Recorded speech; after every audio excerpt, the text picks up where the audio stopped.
becomes vacant in the House of Parliament, the lower house, the other place. Resignation, expulsion, and crossing the floor. Expelled from the party, resignation from the party, or crossing the floor. Third thing I would like to speak to is the fact that we have a Constitution Reform Commission, or we had, and it issued its report. And as I will quote from a little bit later on, this particular provision was considered, but it was not recommended by the Constitution Reform Commission. But perhaps the situation is different now than it was then, when they considered it and debated it at that time. And that would lead us back to the why now. But the fundamental question that this particular amendment addresses, I think, is whether or not a person who is elected in their personal capacity, or are they elected on the party mandate? That's the fundamental question, and the only difference here that we're dealing with as I see it. And as you know, sir, I can't help but take a business approach. I am not a lawyer. I'm not a lawyer to this. I'm an accountant like you. I'm a quantity surveyor, or evaluation surveyor, and I'm a computer scientist. Those are the three things that I am qualified in. I am certainly not qualified in law, and this is for the legal scholars to deal with. But perhaps the approach that I take from a business point of view is I look at this and say, well, what does the law really say, the amendment say, and perhaps what are the unintended, I don't want to call it consequences, but perhaps, or the unhighlighted consequences of this. The first one that's jumped out at me was the expulsion of an individual of a member of a political party becomes a powerful weapon against internal dissent within that party. And that troubled me. That troubled me. Because what we do not want to create is what is often referred to as an echo chamber. We don't want an echo chamber within the House of Parliament, within that lower house. We want robust debate, whether that debate sometimes comes from across the floor, or maybe comes from within itself. And is it not even more important, sir, when you have the third 30 Love mandate, that you ask for this type of robust debate and you do not thwart it with perhaps the threat of expulsion? Perhaps this legislation or this amendment to the Constitution will reduce what I would call conscious voting, where individuals search their own conscience and vote based upon that, as opposed to being based upon the party. But I have been told that expulsion is a serious matter. It's not taken lightly, and there's all kinds of due process with it, and there's all kinds of recourse to the courts, etc. And that is true within an organization that has a robust set of rules. But those robust set of rules, as Senator Rogers pointed out, they are unknown to the Constitution. You can set them all on your own. And my particular example I would give today, maybe this is frivolous and maybe it's a bit of a joke, but I'm also being serious.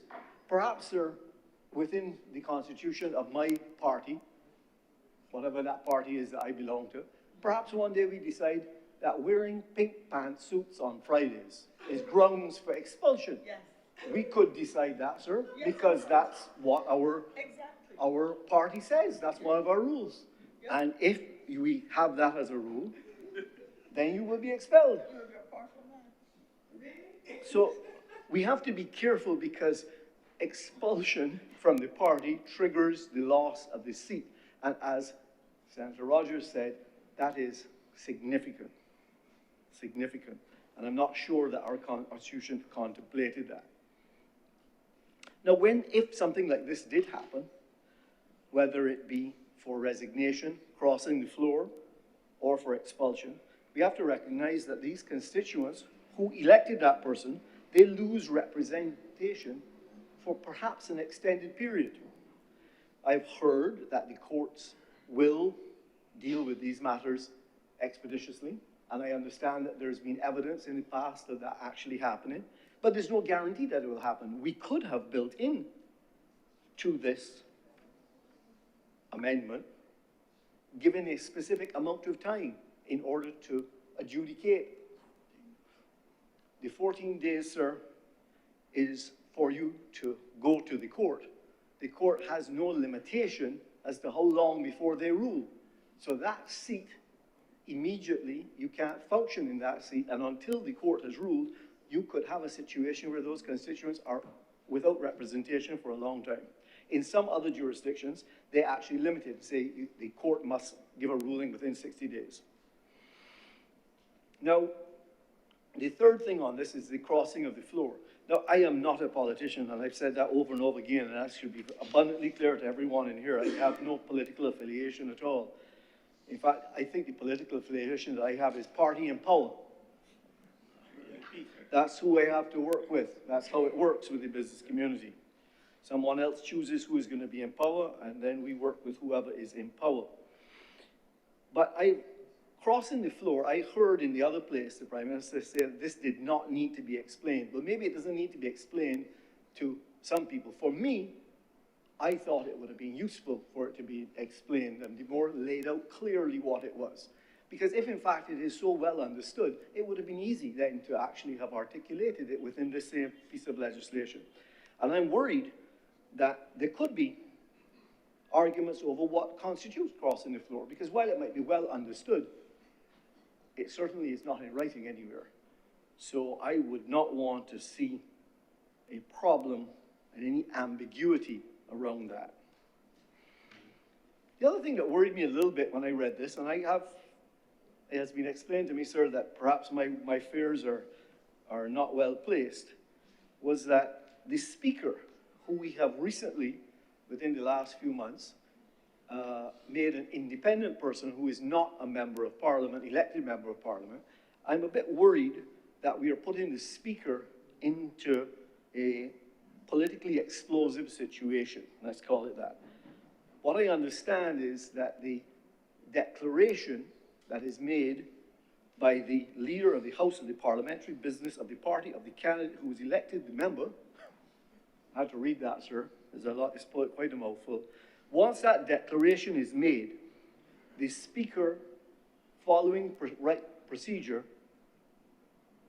must trigger the vacancy. I am concerned that the act of creating this vacancy is done by the Speaker. It's not done by the party itself. The party simply only declares. And it may only be words, and as I said earlier, I'm not a lawyer, but it seems to me that we may be putting the Speaker into a very contentious position there. Because the Speaker must take note of the notification, but what if he doesn't declare based upon that notification? The amendment, sir, also creates a possibility of, let's call it, engineered vacancies. So if a party believes that they could win a by-election and they don't particularly want a particular candidate, that would be a good time to do something about it. And that would be called an engineered vacancy. And I'm a bit worried that that is now created. And all of these things, though, I'm going to come back to. Remember what I said, what's the mischief that we're seeking to solve? Because sometimes you have to choose the lesser of two evils. Sometimes you have to do that. And maybe there's a bigger evil out there that we haven't yet looked at. Other thing that it doesn't address, that I was hoping that perhaps something like this, which if we spent a bit more time talking about, maybe we would address it. What about when parties split? And I believe in our history, and I am no expert on it, but there are others in this room who might be. I believe there was a time when there were 3 or 4 members of one party that split off and did their own party. I think it may have been the NDP at the time. It was Richie Haynes and so on.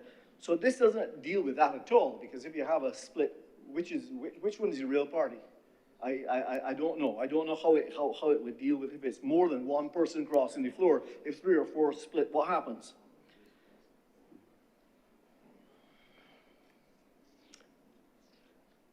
The other thing that this doesn't address is that it specifically is speaking to if you are elected on one party's platform and you leave that and become an independent or go to another party, and there's been great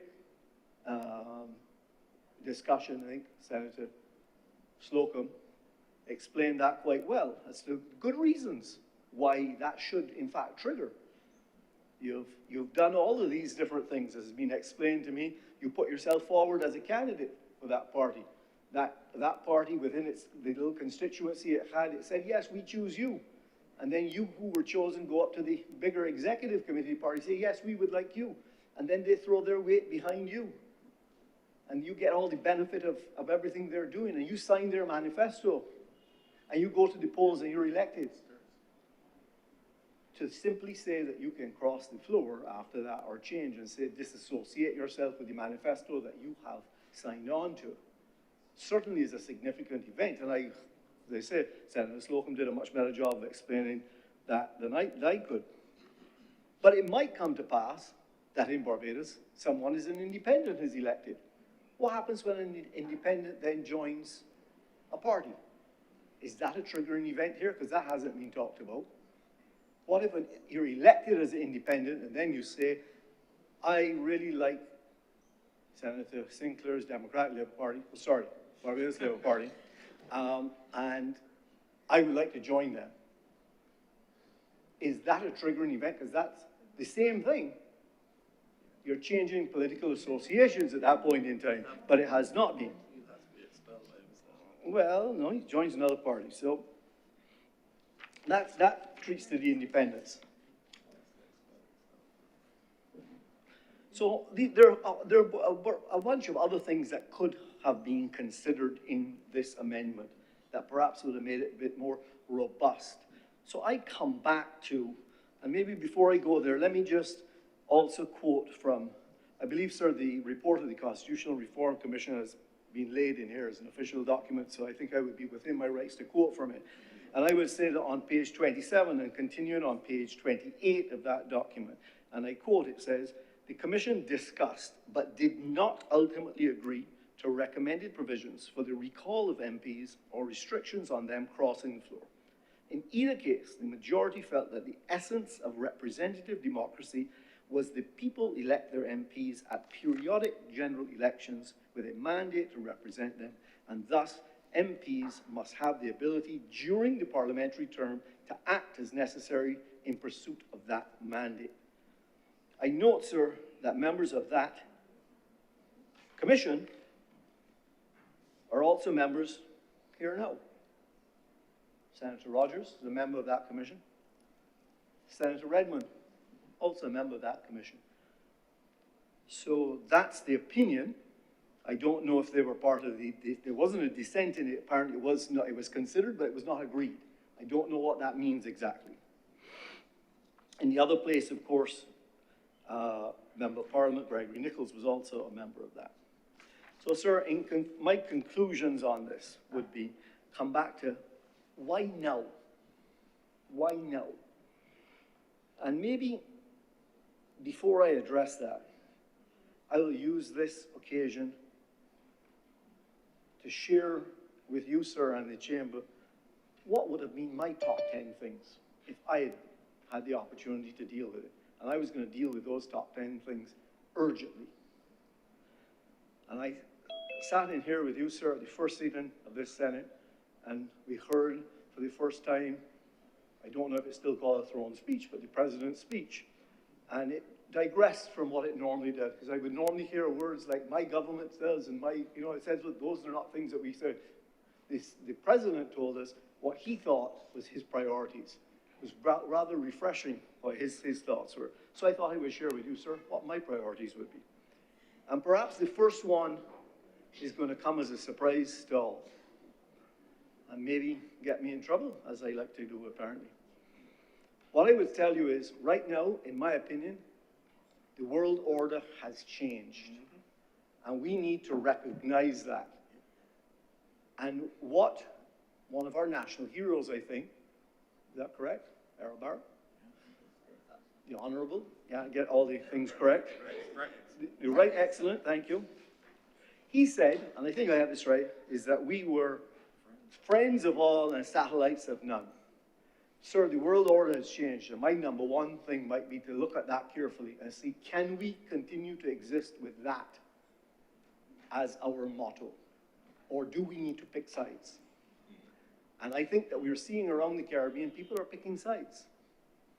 And that might be the new world order. So number one would be, I would take a look at that. Number two is crime. And I'm not going to spend a whole lot of time on this, so I'll rattle through it. Number three is indiscipline within our society, which is partly linked to the crime. Number four, private sector reform. I have heard of this for as long as I have been an adult.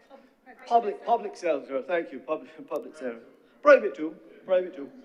And I would completely agree with both private and public sector, so thank you. I've adjusted my number four to say that. Because we need to recognize that while we are trying to reform, we actually need to revolutionize. Artificial intelligence is changing the way that we do business daily, and we are playing catch up with 20-year-ago stuff. Sir, I can tell you my own experience. I digress for another couple of minutes to share something with you. As you know, sir, I serve as a judge, let's call it, stewards is what we call it, in Formula One, in the racing world. And this weekend I will leave tomorrow. I will leave to go to the first race of the year. For the first time, what will I be doing? I will be using all of the regulations, all of the guidelines for penalties. The artificial intelligence will be watching the race. It will tell me when they think an infringement has occurred. Of course, I have the final decision, but it's going to help greatly in how quickly, how accurately that I am doing things. And when I could give you 50 different examples within my own business that we're adopting artificial intelligence at a rate that is significant. So when I add number four here, private and public sector revolution, that would be at the top of my agenda. Tax simplification would be at the top of my agenda. Facilitation versus frustration. We don't want me to talk about the F words here again, those two F words. Certainly don't want me to move on to the C words as I do from time to time and talk about concessions versus corruption. I would look at a national service program, sir, for those who are leaving school and are not academically inclined and are not perhaps going to the trade schools and so on. I would look for some type of national service program. As I've said in here, sir, before, I would look towards free public transportation as part of the solution to the congestion on the roads. I would look at our infrastructure, our airport, our port, our roads, our water, our sewage systems. And on the 10th, and it could be in any order you want because they're all equally important, is our healthcare system. So that would be, for me, what I would do now. But why are we in such a hurry with this particular one? And I would like to maybe throw out something here to the group that maybe has not been said, or maybe others have said it and I didn't understand when they said it. But sir, I think this amendment would likely strengthen an opposition and not weaken it. I suspect that had we had this amendment prior to the elections, we might have actually had an opposition. I think that the reality is, knowing that you can just simply move from one to the other gives you some comfort. But if you know that that's not so, you knew it in advance, I put forward to you, sir, that that might actually strengthen our democratic process, and it might strengthen the fact we might actually have had a few people in opposition. I don't think it might have changed, in my opinion, from what I can see. I don't think it would have changed the overall outcome, but I was surprised, certainly, at what it was. So, sir, why now is the question I started at the beginning. Why in such a hurry? Why digress from the recommendations that have been put forward? That's how I would answer that question, because we cannot in this country afford another 30 Love. We need a robust opposition, and in a two-party system with the other side so darn weak, so weak it seems, excuse my language there, I think that this perhaps as a alternative opinion, because I cannot disagree with anything that Senator Rogers said. But perhaps I may be different in the conclusion that I come to at the end, which is to say that there maybe the lesser of two evils is the way that I might have to reconcile it within my heart and head, that perhaps that is what we would do. So, sir, with those few words on this very important matter, I am much obliged to you.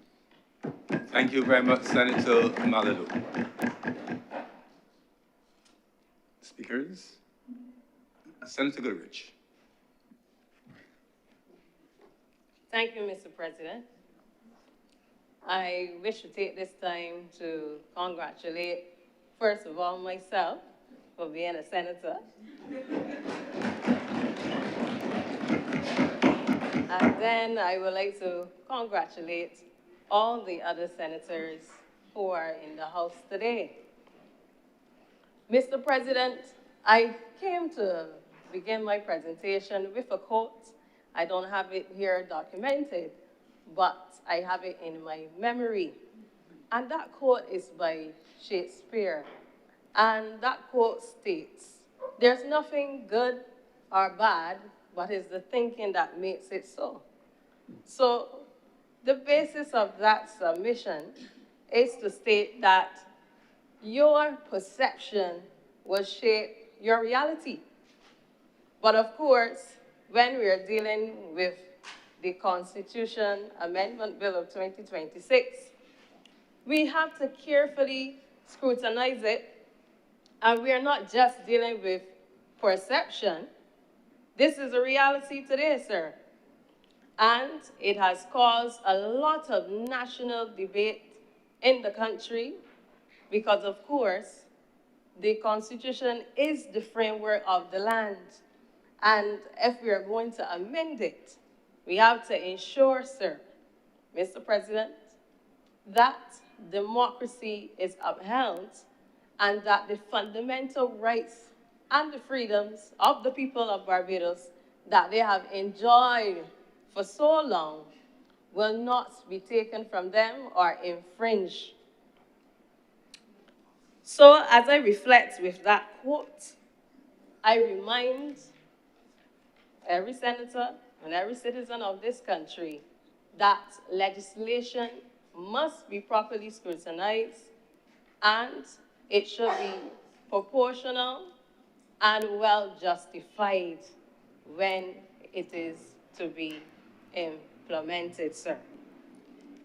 So, sir, my integrity compels me to ask certain questions today. Because, of course, we know that there's a buzz on the floor going around that if an elected candidate who sits in this parliament does cross the floor, there goes me. But my political survival doesn't bother me with my statements today. I have to do what I have to do in terms of my integrity. So, sir, I'm going to ask these questions. And the questions that I want to ask are these. What is the benefit of this legislation at this time? What is the benefit of the bill? Because anytime a bill is to be passed, we must first look at the benefit of the bill on the rights of the citizens. Second question, what are the potential harms to the people of Barbados? So the third question is, what improvements can be made to increase the benefits or limit or remove the harms? And sir, I know that there are benefits when we think about anti-defection laws, because the whole idea is that when elected candidates are campaigning, they campaign under the banner of a party. And while they campaign under the banner of a party, there's a manifesto. And this manifesto they would agree to. And the manifesto is not just a fancy decoration. the manifesto comes like a covenant. Yes? So, as they agree to this manifesto, and then perhaps later decide they don't agree with it, or they want to cross the floor, then it would appear to the public that they have betrayed that said manifesto which they had agreed to. And even during my campaign, Mr. President, I was one who said, I am not opposed to the idea of anti-defection laws in principle. But I go deeper than that, because though I understand that there's voter apathy in the country, and people would pretty much agree that when members continuously cross the floor, it could, cause some voter apathy. But I want to add to that, that even though such legislation could compel members to stick to the manifesto and stick under that banner, I'm saying, if we are saying that they are to stick to the manifesto, just so that then there's democratic accountability. So I understand, yes. So I understand, yes, that this piece of legislation, sir, is to ensure political stability. But again, sir, that doesn't mean that I'm arguing for it. That means that I'm scrutinizing it and looking at the benefit that is attached through this amendment. So now, sir, I have to look at the potential harms, because that is one benefit that I mentioned. But now, let's look at the potential harms. When I go to this insertion of Section 45D into the Constitution, sir, we know already that a member of Parliament could lose their seat. They lose their seat and they could be expelled. And that leads me to the question of, would that put a fear in that person, in that individual? Would that person freely exercise freedom of conscience, sir? Because here, we are basically, if this amendment is passed, we are basically allowing then that this individual who was a candidate, an elected candidate in a political party, that they could be restricted, they could be expelled. And sir, I think that it is punitive and it is a harsh dose of reality. So, sir, Mr. President, Section 45D raises a serious concern, and it should to the minds of the people. I want to turn now to the Constitution of Barbados, and I want to remind Barbadians that Section 11, may I state it, sir? It says, whereas every person, and this is from Chapter 3 of the Constitution, Section 11 of that chapter, the chapter that is one that is universally accepted already in this country, Mr. President. It says, whereas every person in Barbados is entitled to the fundamental rights and freedoms of the individual, that is to say, the right, whatever his race, place of origin, political opinions. So he has a right, he or she has a right to political opinion. And that is to be enjoyed. That is not to be snatched away, even by an amendment, Mr. President. And as you see at subsection D, freedom of conscience, of expression, and of assembly and association. And, sir, a member of parliament should enjoy freedom of association. They should enjoy having political opinion. Now I take you to section 21 of the Constitution. Section 21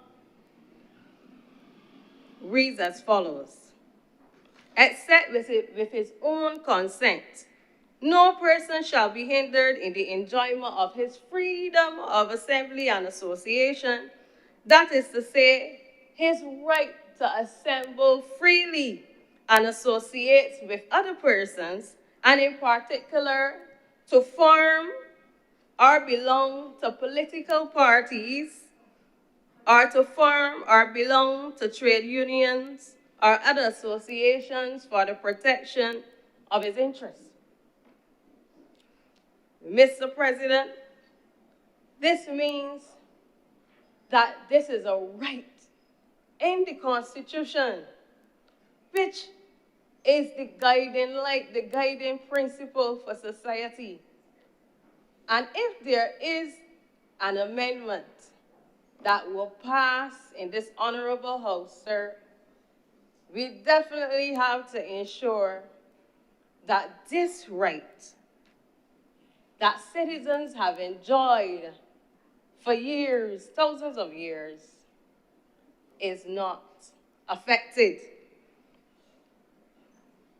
Because you see, sir, further to this, the Parliamentary Commission Reform Report, I don't have the copy in my hand, that report stated that we should remain the same. They are not going to restrict, they did not agree with restricting an individual from crossing the floor. And Mr. President, we know that crossing the floor is not anything new to Barbadians, because we know that the late Honorable Errol Walton Barrow, he would have crossed the floor, all dated back to 1951, when he had joined the Barbados Labour Party, and thereafter he had crossed. And as Senator Cummings did mention earlier, we know that Mr. Thorne did cross the floor. So that leads me to really ask a question here in Barbados too. Do we really suffer that much from political instability? Or is it that we just have had some instances where individuals had crossed the floor, and then now we are contemplating an amendment to the Constitution, an amendment as such that I would be polite and say it seems rushed. It seems as though we are moving swiftly and in a hurry without proper justification. I hope that don't offend the bees for me saying that, but we are rushing and we are moving quickly, but we must uphold democracy. Sir, I want to state that right now in Barbados, the Constitution is premised on an election of an individual. Our Constitution, Mr. President, is not recognizing political parties. So I'm here wondering to myself then, if such a bill is passed, the implementation of that bill would have to be for the next general election, perhaps, just so to make it properly justified, I would say, because when members of society were going to vote and they went to cast their ballot, they voted for the individual. So despite the idea that culturally people vote for a party, what I'm saying is that legally, to the individuals, they vote for individuals. So we can't just say culturally you vote for a party with the Constitution, don't even recognize political parties in that way, sir. So this will have to be implemented after the next election so that people know what they were getting themselves into, and they know that they were voting for a party and not an individual. Just as magistrates are creatures of statute, sir, I must uphold the law. I am not a magistrate, but I must uphold the law and read it as it is. I must not put my own opinion in there. If I have to interpret it, I will interpret it properly for the citizens of the country. So, sir, the real question to me, too, isn't whether the bill could be amended. Because I know that it takes majority. So a piece of legislation has the possibility of being passed once you have the majority. But the real question, Mr. President, is how unethical it would be to pass this bill knowing fully well that it could affect the rights of the citizens in the country. Because I know, sir, that the argument on the other side with the government, they will say, we are ensuring political stability, we are upholding democracy, but still, we have to ensure, sir, that when an individual is expelled, that element of things is not abused by political parties. Because we cannot allow the elected candidate who decides to defect or cross the floor to be abused, and we cannot allow political parties to weaponize it. So when we consider these matters, sir, as a lawyer, I would say, I would recommend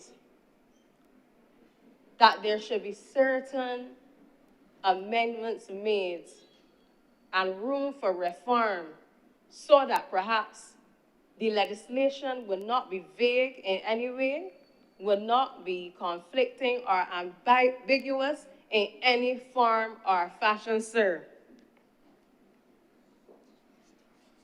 And I would give my recommendations to, sir, because I believe that crossing the floor should be properly defined, and that is one. Because one, as I said before, may think that crossing the floor means one thing, and crossing the floor may mean something else in another country. So crossing the floor in Barbados, I can't hear, sir. No one is speaking. You're the only one speaking, Senator. Please press on. Please press on. Oh, yes, you distract Just me ignore now. those who may be thinking aloud. Oh, okay, thank you. Thank you, Mr. President. Always an honor and pleasure. And I know if I have my friend over there encouraging me that just I'm adjust the making chair, some please. good points, Mr. President. So, Mr. President, even political parties should be acknowledged in the Constitution and properly defined, sir. Because it's not about political opinion, it is about fairness. It is about adherence to the rule of law, sir. So taking our minds back to that section 21 and section 11, I would recommend, sir, that if the rights of the people are going to be infringed upon, that then we rethink this piece of legislation. Sir, I want to bring to your mind this.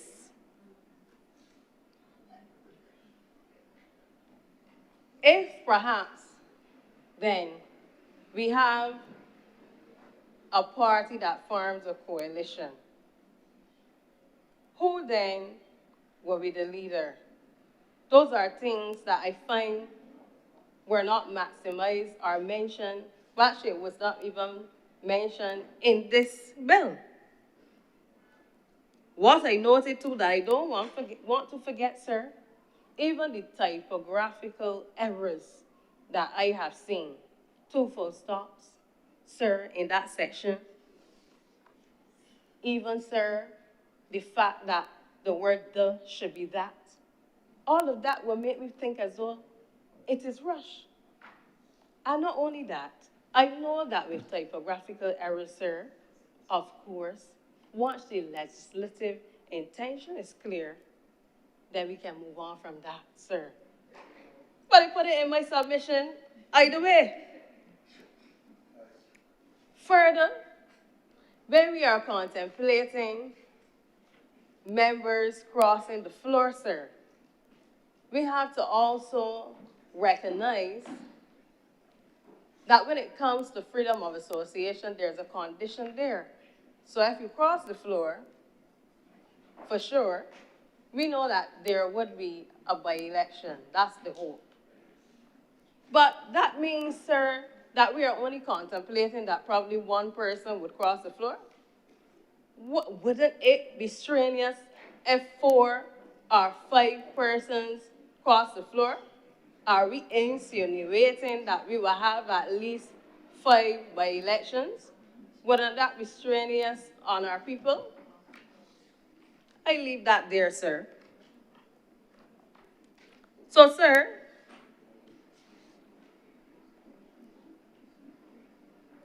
I do believe, sir, that this bill in itself could cause a member of parliament to limit themselves in debate, especially when we are thinking about a member being expelled, sir. So a person in their mind may wonder, do I choose between what I believe in and risk being expelled? So it limits parliamentary debate. And one thing I am sure is that in democracy, we want to ensure there's still parliamentary independence. We want to ensure that members feel as though they can exercise freedom of conscience, sir. So although people will look at this bill and say this bill is short and it gets to the point, that is not so, sir. Something could be very short, but still impactful. And I wouldn't even have mind if it had just spoke about crossing the floor, but then there's that factor of expulsion. And still, I have heard complaints of society.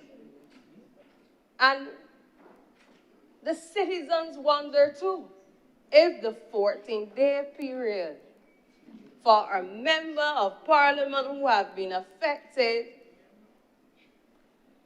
by this amendment, by defection, sorry, if that 14-day period is sufficient or not. And sir, I know that in the court of law, one can be granted extension of time. But I would prefer, if it is set out in the bill, given that judicial discretion, so that if an individual, for some reason, who is aggrieved, cannot, within the 14 days of time, bring the matter to court, that they will be given that opportunity, Mr. President, still to be heard. So, Mr. President, I will surmise myself, because I like to get straight to the point, Mr. President. Number one, Mr. President, we look to the benefits, and sometimes when I talked about the benefits of compelling a party, a person, an individual to stick to their manifesto, we know that sometimes parties do not even stick to their own manifesto. It happens, sir. So that is only one benefit, of course, and then we look at the political stability that can come. But Barbados, I would say, hasn't proven that it really suffered from political instability.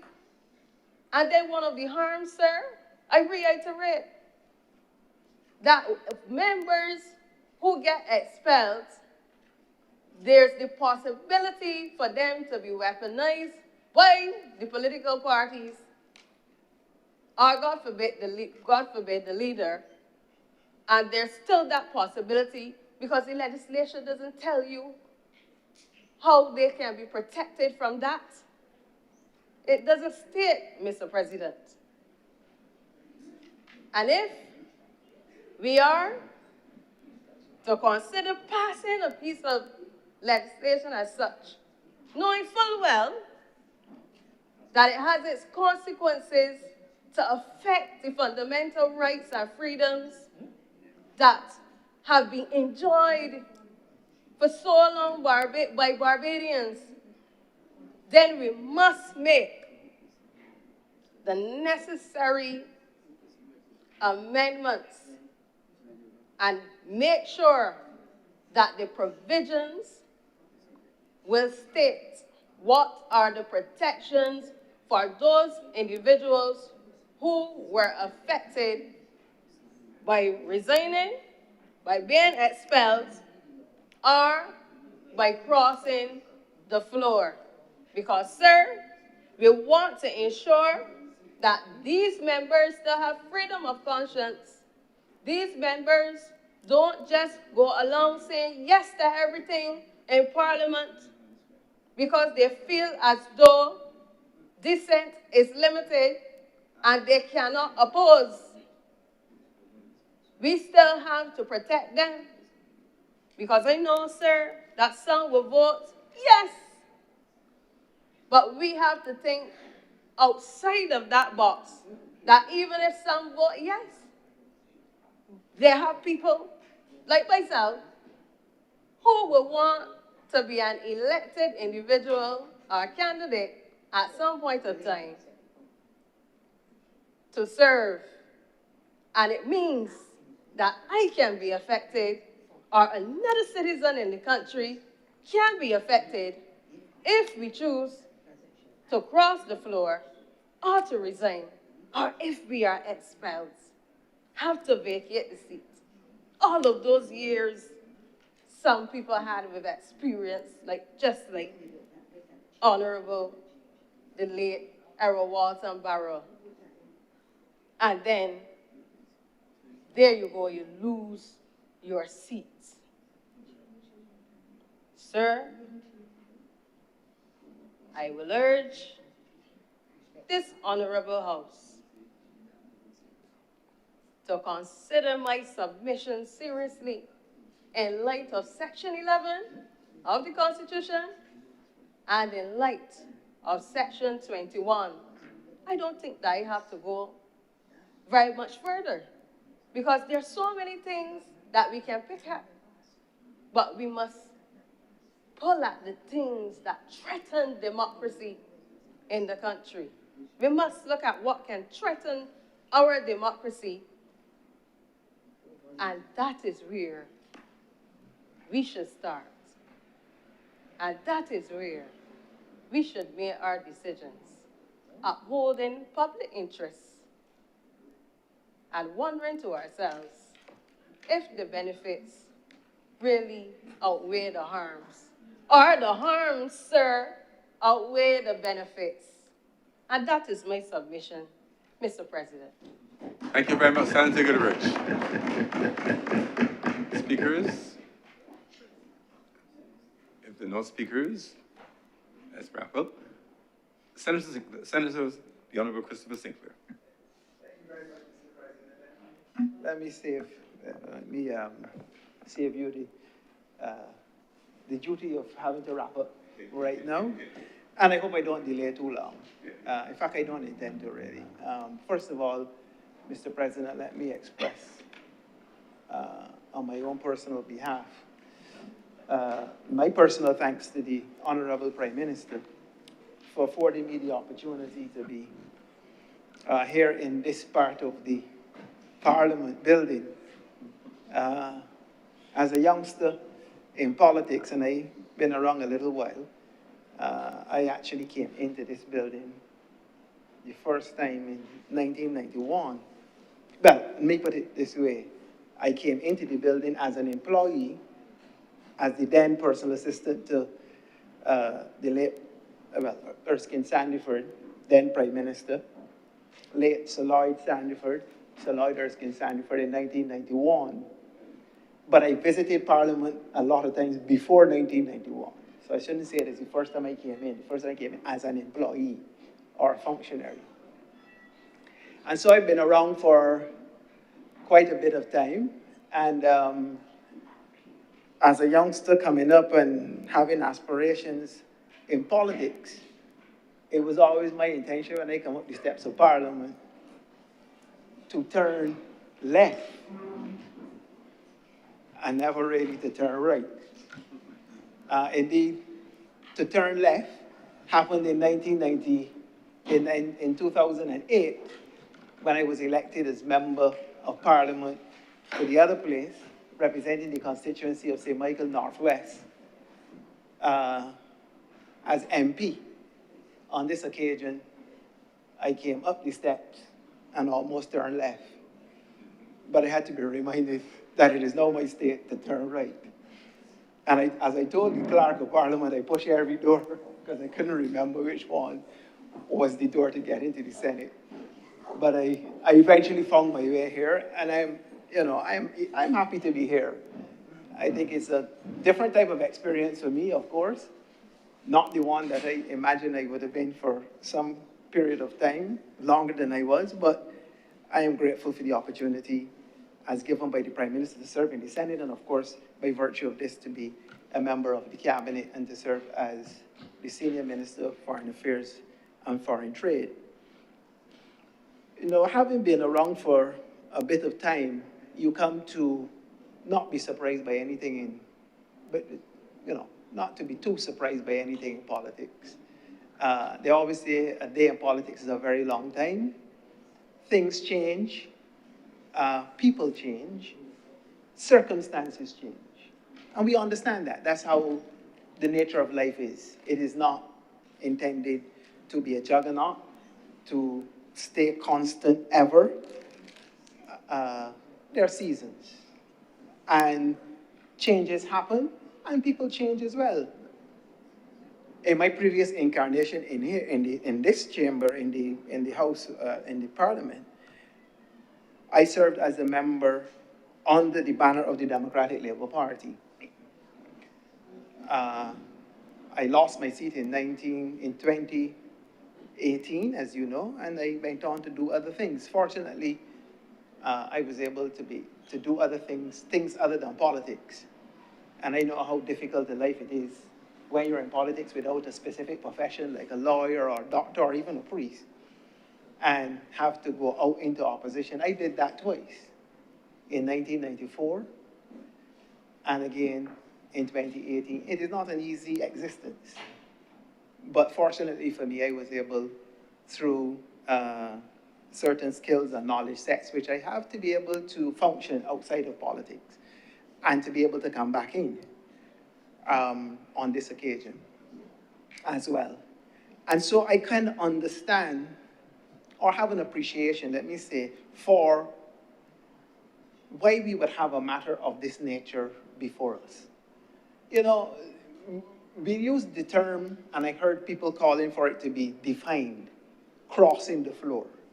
Crossing the floor, as I understand it from my training in political science, is a very specific kind of action, very specific activity.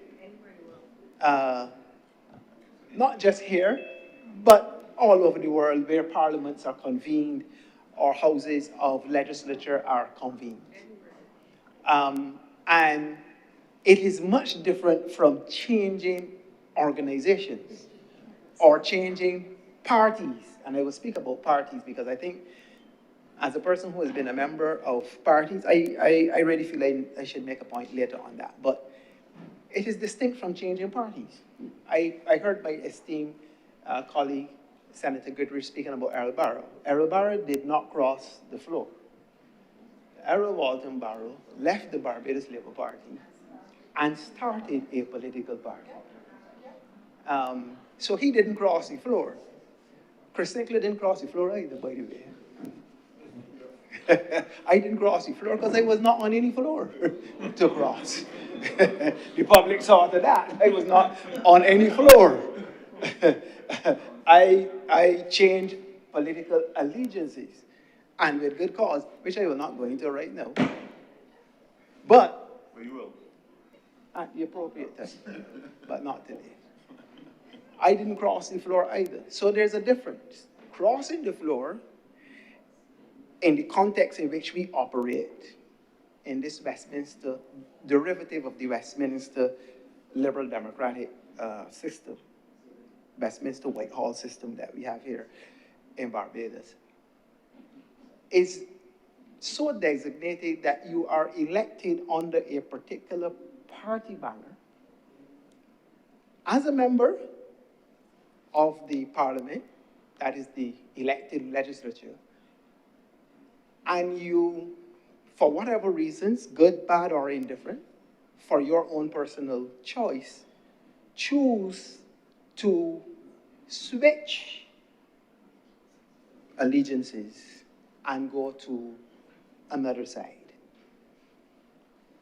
Now, in the context of Parliament, since Parliament does not necessarily recognize parties, it is said that you have, if you are in the government, you have switched from being loyal to the government or the administration in majority to the opposition, or those who are not in favor of the government. That may be in a political party, or it may very well be as an independent, because you can sit as an independent and not support the thing. So in the context of the House, that is how it is laid out, because Parliament does not recognize parties in that sense.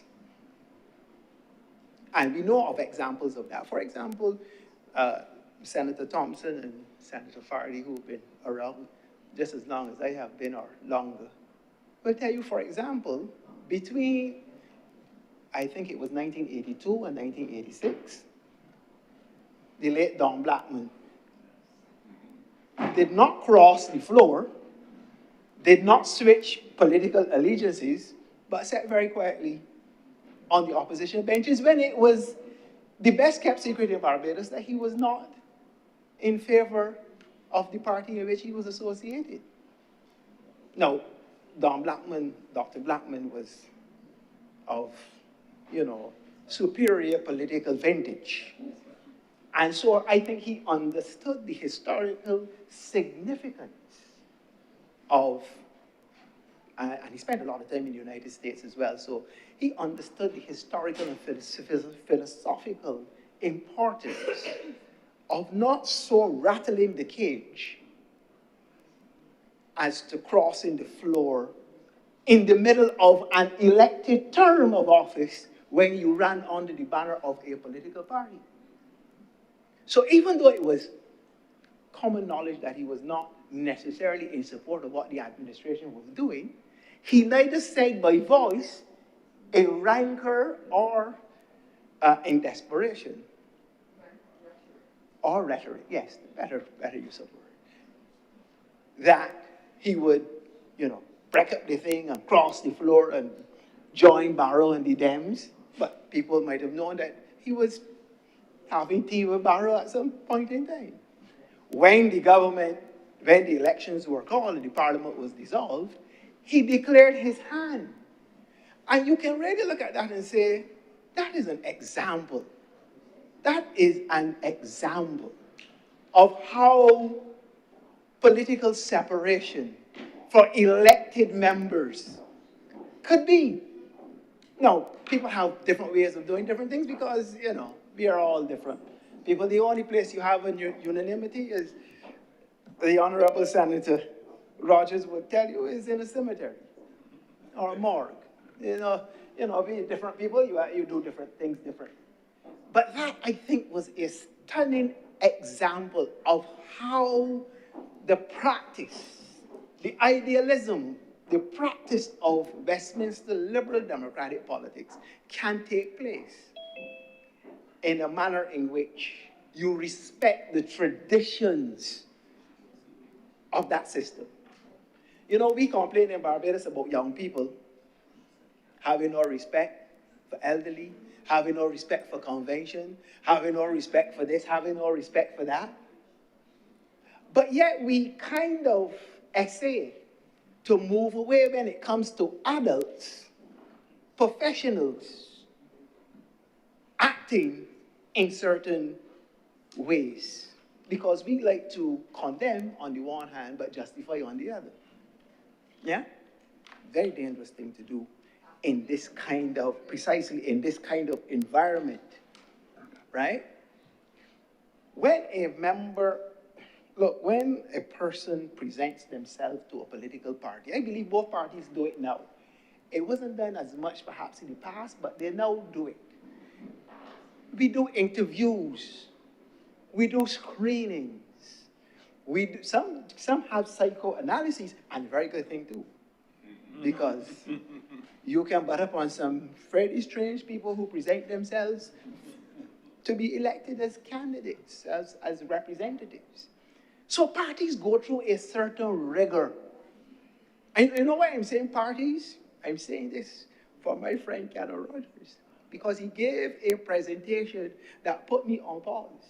I'm not going to say I take umbrage, because that is too powerful a word to use on this occasion. But it put me on pause. Because the way he was speaking, it was as if a political party was some kind of band of disorganized characters who cobbled themselves together in pursuit of something called office.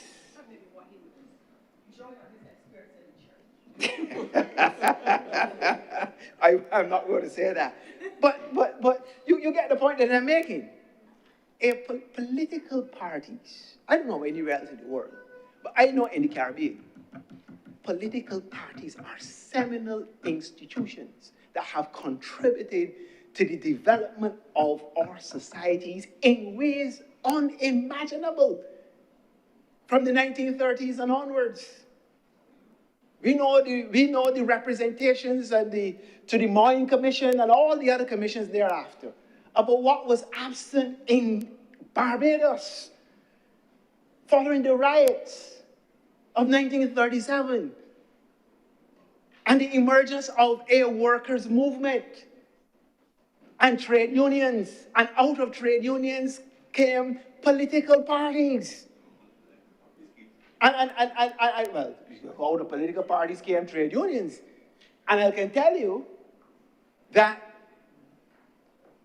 without that ethos, that movement of social advancement relative to the political dynamics for the working class of Barbados, through what we call political parties in Barbados. A lot of things that we enjoy today, frankly, would not be available. The middle class that you see out here in Barbados, the teachers, the doctors, the lawyers, the engineers, the advancements of the working class, the social upward mobility that we see in Barbados and enjoy in Barbados today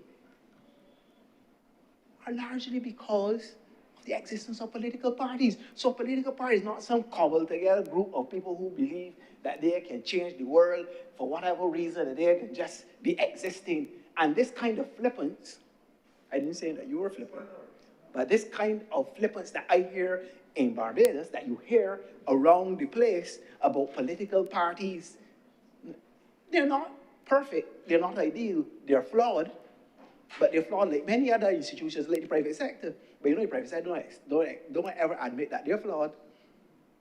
They do not ever admit that they're flawed. And they're not scrutinized either. But you know, they always talk about political parties and politicians and this and that and the next. Fair enough, no problem. I have no problem with that. That's okay.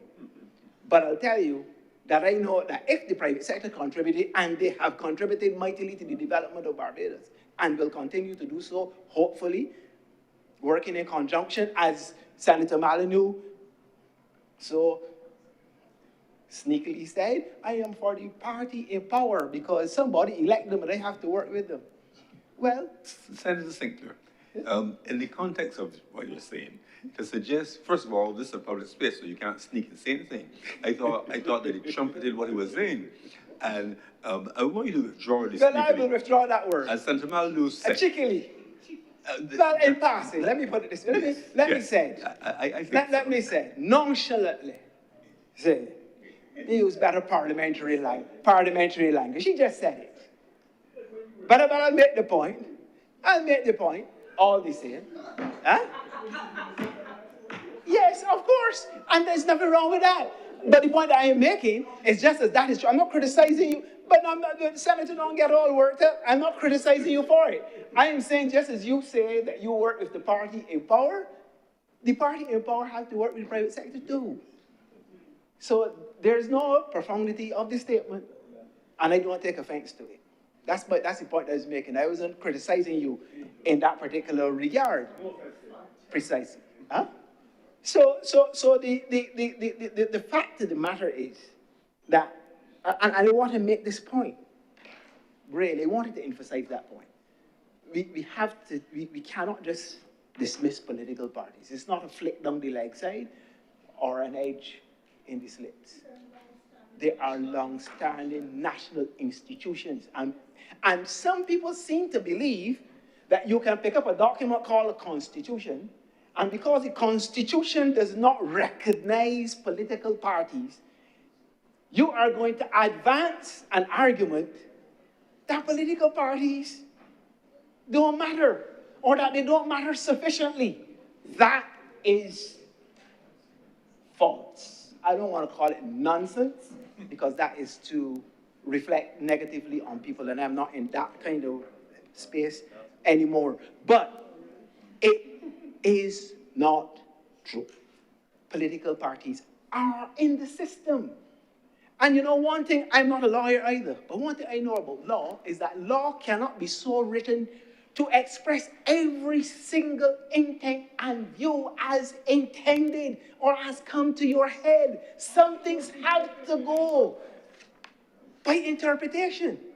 But the Honorable Senator Rogers will tell you, he's the man of the Bible. And there are many things that he... No, he's of the church. He is a respected theologian. Okay. He's a respected theologian. So he knows that many things in the Bible people complain about are contradictory. Some things they say are not explained. And that's why we require spiritual leadership from people such as the Honorable Senator to help and guide people. That is why we have an Attorney General. That's why we have lawyers. So everything is not going to be written in a constitution, but because it's not written in a constitution, I'll tell you there's something called convention and practice. I'm not a lawyer, but I know there's something called convention and practice, and the convention around here is that political parties have put up candidates in elections to be elected under a banner. And you cannot pretend that that does not exist, because that is part of our cultural, political, social, and economic reality. So it comes now to this issue about whether or not you're elected as an individual, and so you run under a party banner. You're elected as an individual, and because voters, X amount of voters in Y constituency voted for you, you are now unleashed on the rest of the world to do as you please, only subject to the people in that constituency who can only extricate you the next 5 years. Or when election comes. That's, you know, there's a particular, that's an interesting brand of sophistry that I do not support. I think I've been around here a long time. If people, you know why people say this? Because they do not understand what really goes into running an election and getting people elected. There's a whole lot of it. I know the pollsters, and Senator Slocum made this point, and I think he knows it because he practices around the Caribbean on these matters. You know, when pollsters do polls, one of the things we look for when we look at the polls, we look to see how the leader is performing, how the party is performing, and how the candidate is performing. And you know, invariably, when you look at it, in many, many, many cases, the leader of the party, unfortunately, that didn't happen with the Democratic Labour Party in the last election. But ordinarily, the leader tends to poll ahead of both party and candidate. And then the party polls second, and then you have the individuals. On very few and rare occasions do you have any candidate who polls better than their leader or their political party. Definitely not in this one. So who it is? And parties, as Senator Slocum has said, parties arrange their business, their strategies around how those things are done. So when people talk about individual candidates, if 99% of the candidates who ran in the last election had to run as independents, I don't think many of them would have made it in that chamber in the other side. And the kind of things that go into ensuring that and this is not to say that candidates don't have value, they all have value. And a lot of them show that good value when they're elected. But they're elected as part of something. They belong to a structure, a machinery. And if you want to know how party machinery really works, call a by-election. Senator Thompson would tell you. The president would tell you. When the cavalry rolling for a by-election, I mean, you have candidates. You have candidates. You name candidates. Candidate A and candidate B for party, D and party E. But when the cavalry rolls in on a by-election, that is when you really see how political parties are. The candidate is just a candidate, but you see an infrastructure. The power of the infrastructure, that machinery. You know, it's dispersed among 30 constituencies. Perhaps you don't see it as much except when you go to, big meetings and all of that kind of thing. But when you're in a constituency and you see that machine, you understand why it is that people support political parties as opposed to individuals. And so you are elected to the House. You come in, and you know what really? You know who spins a lot of this? Because there have been crossings, there have been, not a whole lot of them, but there have been changes of parties and stuff. And I honestly, I'm not reflecting on anybody's, not a criticism. But if you get elected to a political party and it forms the government, and before the ink is dried on the register you have to sign when you come in as a member of the House of Assembly, you leave the party and give no, as Senator Cummings said in her thing, and you give no kind of real serious explanation. I mean, there are a lot of us who understand how these things work, but you give, and then you cross. I mean, if you take, I mean, the last person who crossed, at least he took 2 years, or whatever the thing was. But if you cross within weeks or days, and then you say that I'm forming the opposite, I mean, honestly, that, for any political party, political institution, public, whatever, it has to come across as a jarring thing. And I'm saying that we have to understand that these things subliminally send messages that can undermine institutions, norms, values, and as the AG would tell, conventions. We have to be very careful about that. We have to be very careful about that. I'm sure Senator Malinu would not want to hire anybody next week who comes into his business, and as soon as they get onboarded, they're gone to the competitors. They're going through all of his things. He would say, well, what madness is this? We have to put things in place to bring some level of discipline to that. Yes, non-complete clauses, all kinds of things, and non-disclosure clauses, and all of this and all that, and that's in the private sector. But apparently, politicians, political parties, governments, administrations are not to do that, because, you know why? Because there are people who see us as the rabbit, you know. We're not serious people. We can't be trusted. We are crooks and thieves and all that. And truthfully, politicians contribute a lot of that themselves too, because they, you know, but that's a different view. But we have a responsibility to see ourselves seriously. And if we propose to be and put ourselves up as leaders in the society, then we have to ensure that we protect the integrity of the system, not just for now, but for the future. 4 more minutes. And so I guess I'm going to wrap up, because this is important. And that is why this amendment I support. And this thing about conscience. You can't legislate conscience, you know. Don't care how much you could change 10 million constitutions. You can't legislate conscience.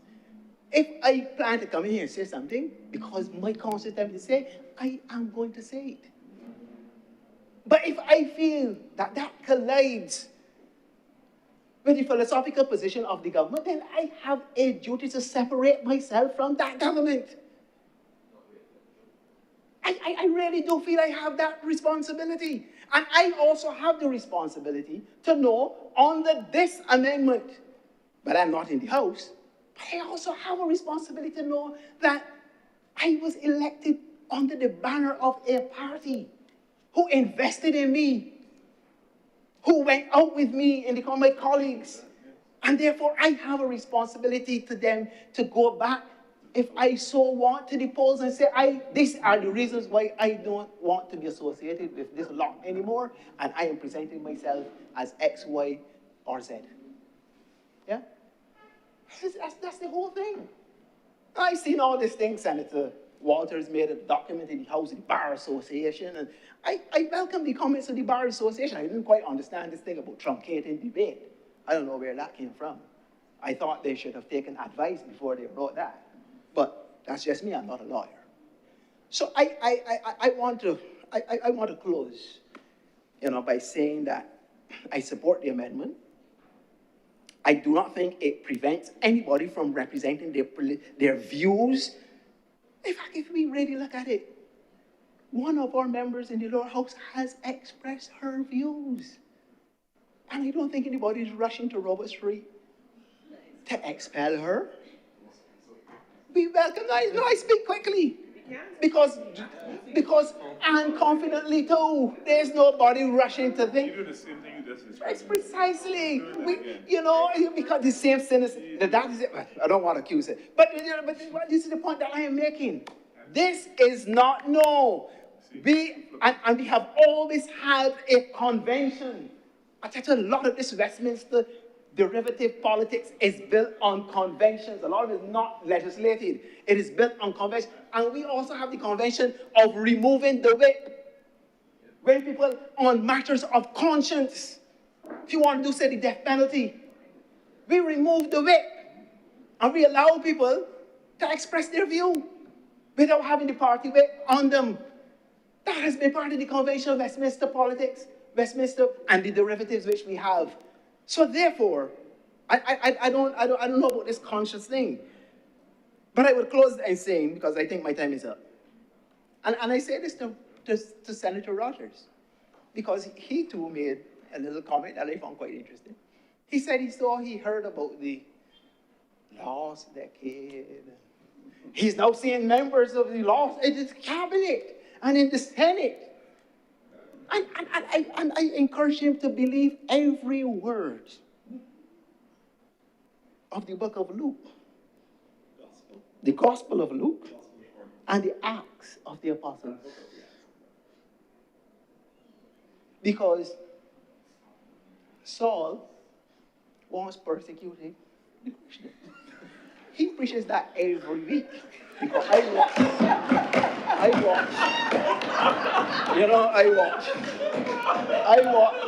watch St. George Parish Church routinely, and I listen to his sermons often.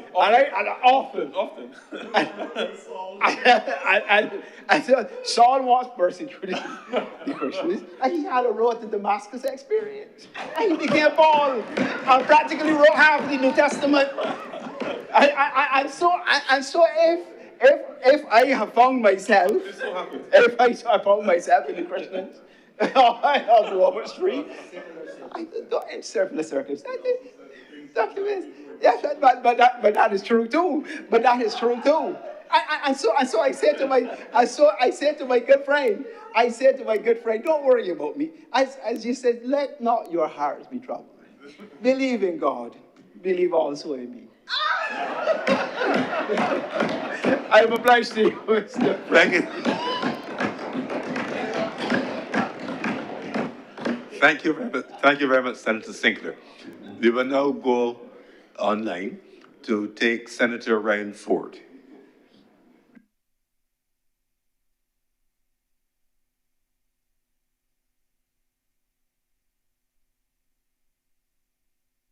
Good afternoon, Mr. President, fellow senators, and broader Barbados. Good afternoon. Obviously, I am traveling currently, so I do apologize I am not present with you. I wish to say that it is an honor to have this unexpected opportunity to sit in this Senate chamber, even though it's virtual. I'm indeed humble and grateful to the President of Barbados for his confidence in placing me here today. It is a position that I will never take for granted. This is a position as an independent senator mandated to serve the country regardless of my background, association, or family connections. It is my intention to do that and use my knowledge and experience, especially in tourism, sports, youth, even in areas of culture, and see how those decisions and offerings to obviously the Senate chamber will assist at how we affect change for all Barbadians. Today is the first day that I will have the opportunity to make my first contribution in this chamber as we debate the Constitution Amendment Bill for 2026 that is before us. There are very varying reasons why I am in support of the general idea around the amendment. And there are also other reasons as to why I would also prefer for further refinement of the amendment to reflect what Barbados as a constitution truly needs, especially as a new republic. It doesn't mean that we cannot revisit changes in the future as we are doing so today, and I'm sure many before us have done as well. And I'll be the first to say I am no specialist in legal jargon, nor wish to pretend to be. It is very difficult, and I would say this, and I'm sure for all the newcomers sitting in there today or that are online, it's very difficult for us to drown out the positions held by legal luminaries, economists, politicians, and of course, the most famous John Public. It's been interesting to hear the divergent views here today, and I would be lying if I were to say that I am not nervous in my approach and comments, as this is not the typical tourism or sporting space. I do not carry a legal nor political tone, nor do I carry a radio tone, as I would have heard my colleague, Senator Slocum, earlier today. I carry the tone of a 38-year-old, almost, Barbadian, who has always been preached to you that I am the future of tomorrow and that you love Barbados. However, my reason comes from a place of understanding the meaning of support. And I believe that whether that comes from your constituents in this case, or in my world, your teammates or team members or other stakeholders, I therefore believe that one should face the electorate again if one wishes to switch for whatever reasons that might be. It would be, in my opinion, to be the correct thing after securing votes under the umbrella of one particular, well, in my world, a team, but in one particular party. A simple crossover to a new party, regardless of their motivation, cannot be right. And to me, it shows a total level of disrespect to supporters and makes a mockery of our voting system and commitment. It then leads people to speculate on the person's true motive as to why they left. What is it that they're after? Is it for gain? Is it for power? Is it for leadership? Is it for other things? And I also feel that the platform has been set by the great late Honorable Owen Seymour Arthur, who became an independent rather than angling to become the leader of the opposition, a move which we should not discredit from our history. After all, it is only our history that we can speak to. If he had chosen to do the complete opposite, then we as citizens may have been in a further position of voter apathy. If we take what has occurred in more recent times with the crossing of the floor, the impact that has been inflicted upon the ruling party and the opposition has been immense in two ways. In one way, you have people very upset with the feeling of distress in the air because they have put their name, their voice, their energy, their support behind a representative of one party. And now you're being asked to either follow them blindly into another organization that you are not comfortable with, or support their replacement who they themselves may not agree with as well, because all along you were campaigning behind one individual. And all of a sudden your force is forced on you that you have to support another. However, secondly, it causes disruption in an opposition space. If that person is now to become the leader while party supporters or politicians of that party do not agree with it, it causes internal friction. So what happens to us, the regular John and Jane public, is that people lose faith and we also have less voter turnout. And any chance of an opposition or new government becomes a longer road, as we have seen. And that does not discredit what this current government has done to say that they have not done well or they've not done good or that the opposition has done poorly. But we are all privy to what has occurred over the last couple of years and we cannot hide from it. We cannot run from it. My actual office is just down the street from the opposition, the main opposition's office, their headquarters. And of course, we are well aware of what may have occurred. Then people also begin a rumor mill and they start calling persons names, as is typical once you expose yourself to civic duty. And I'm sure that I will get many, if not many before, have as well.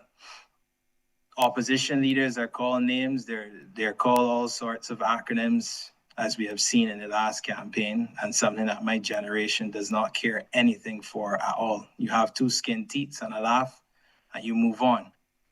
Or they start to discredit a prime minister or ministers. Whether you vote for them or not, they're representatives of our beloved country and ourselves. So there's a fraction of distrust and rise of anger that filters into society more than it ever was before. You must read the comments on social media. You must go to a social gathering, a social line, a sporting event. I would tell you, go to football, cricket, road tennis, listen to how people talk about what has occurred over the last 10 years or so. These are now the heartbeat and feeling of our society. It's not the newspaper, and it's no discredit to the newspapers because they do their work. But now society now is talking and spreading what they think more so than a media channel. It's now in person, way more than it ever was before, and it's much more louder than a choir in itself. So the decisions that we actually make in here today inside of the Senate chamber as well as Parliament on a general are way bigger of an impact on our society and the future generations to come on the outside than they are actually the impact on the inside of these walls.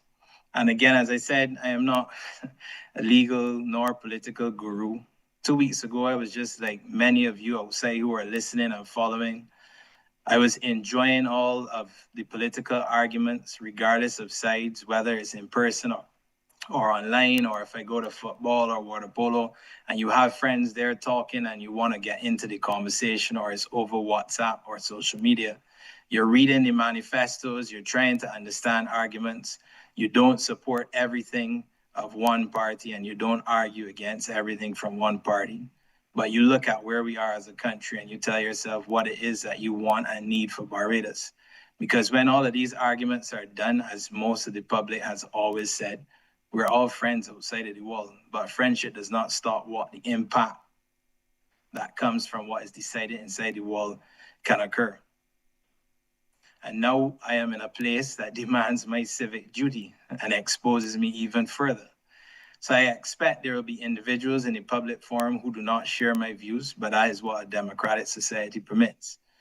In my entire life, many of you who know me know that I will speak my mind freely. I do see some of the ministers and senators as well as some in the back listening, and they know this very well. But I would always do it respectfully. And we as a people spend many valuable years being keyboard warriors, philosophical architects, closed group negative Nancy's that sometimes are very negative, and also passenger prince and princesses, because we don't wish to be targeted for our true feelings and most of all, fear for retaliation. What I say here today is not to say that you are wrong and strong as many a grandparent would tell you. Many a close friend would tell me all the time, Ryan, you are something else. And I will always respond with, I'm glad I'm not the same thing as everyone else. However, we cannot continuously do things the same way or act the same way for individual desires. But if we are lending our time and health towards civic duty on behalf of Barbados and our people, then we must make decisions for the betterment of Barbados. And we must also admit where we have not done something right in the past and move swiftly to correct it. Most of the Constitution is done such a long time ago. And I will openly say maybe 99% of Barbadians don't even know what is written in the Constitution in itself, but will go on a radio program, will go on social media, will go on the blog or to a cricket match, etc., and quote, oh, the Constitution, they're just trying to use the Constitution, or let's change the Constitution, or let's not do this and that. But that is for a longer discussion when we get to the estimates, when we start to speak to education reform and what it is that we need to educate our people with and what we need to take away. So I step boldly forward to give my time, and I wish to ask all members of government, opposition members, and independent senators from the private sector like myself and the faith-based organizations that we have an opportunity with the new formation of a republic to create a constitution that reflects not just 2026 today, but to design it with the flexibility to pivot change with the changing environments that are around us, and do so by putting Barbados and Bajans first for the future. And in closing, Mr. President, I admit that my decision weighed on me heavily, especially last night into this morning, as it is my first entrance into this chamber. It weighed on me that as much as we made this decision for the benefit on this one topic today, I am a young Bajan, and I ask that going forward that we collectively review the entire Constitution alongside the public. and we design what works for all Barbados in its entirety rather than by individual clauses or chapters. And in nature, and from hearing government and opposition speakers speak today, the intention of this bill amendment is not 100% wrong, nor is it 100% right. We may never get 100% at all, but we can definitely make improvements that protect us all. So in my opinion, we as a people spend way too much time arguing or promoting the idea that individuals who step forward for civic duty are doing such for personal gain and for power. There's no way for us to love Barbados and move Barbados forward. Hence why we sometimes run ourselves in circles and progress is sometimes delayed at snail pace. So I'm not sure about my colleagues in the Senate, but I wish to see further progress in my lifetime, and that is for sure. We must remember that we are the Republic of Barbados, a strong and proud nation, and we must rebuild and re-energize it together. So I wish to say thank you for the opportunity to present my views. I look forward to contributing more meaningfully during the estimates response in a few weeks on areas that I specialize in, as well as areas I have a keen interest in, and on behalf of all Barbadians. I'm obliged to you, Mr. President. Thank you. Thank you very much, Senator Ford. Thank you very much. Her Honor, Senator Thompson.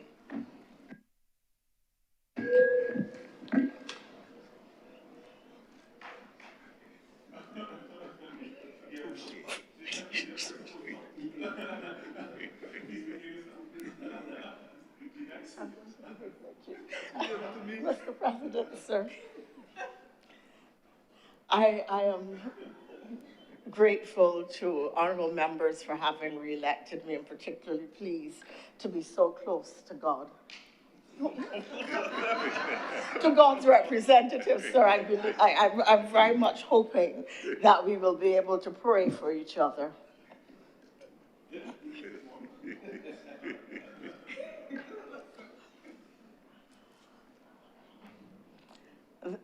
I wish to congratulate all those new senators and to welcome you to being participants in what is a robust and mature democracy, and to hope that you will enjoy your time in this chamber and your time by extension in this political existence. I am particularly pleased to welcome the women. I know it is much more difficult for women to serve at this level, to get here, to stay here. And I will support all of you, even if not all of your positions, because I do promise to be vigorous in my resistance of that which my party will not support. Indeed, I'm happy to work with all members, but I do in particular congratulate and welcome the women and will support them in a very special way. I want to congratulate in particular Senator Slocum on what I thought was a very good maiden speech.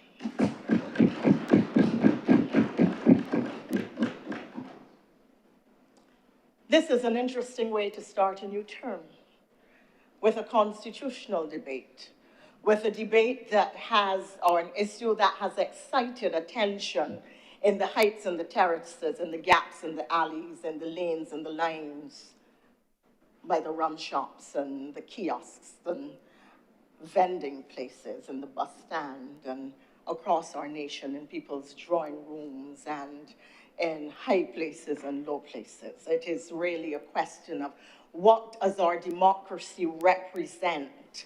And there were many questions asked this evening, some of which I have every intention of answering. And there are questions that have not been asked. But it occurs to me that at the core of this particular debate is really the extension of our democracy rather than the restriction of our democracy.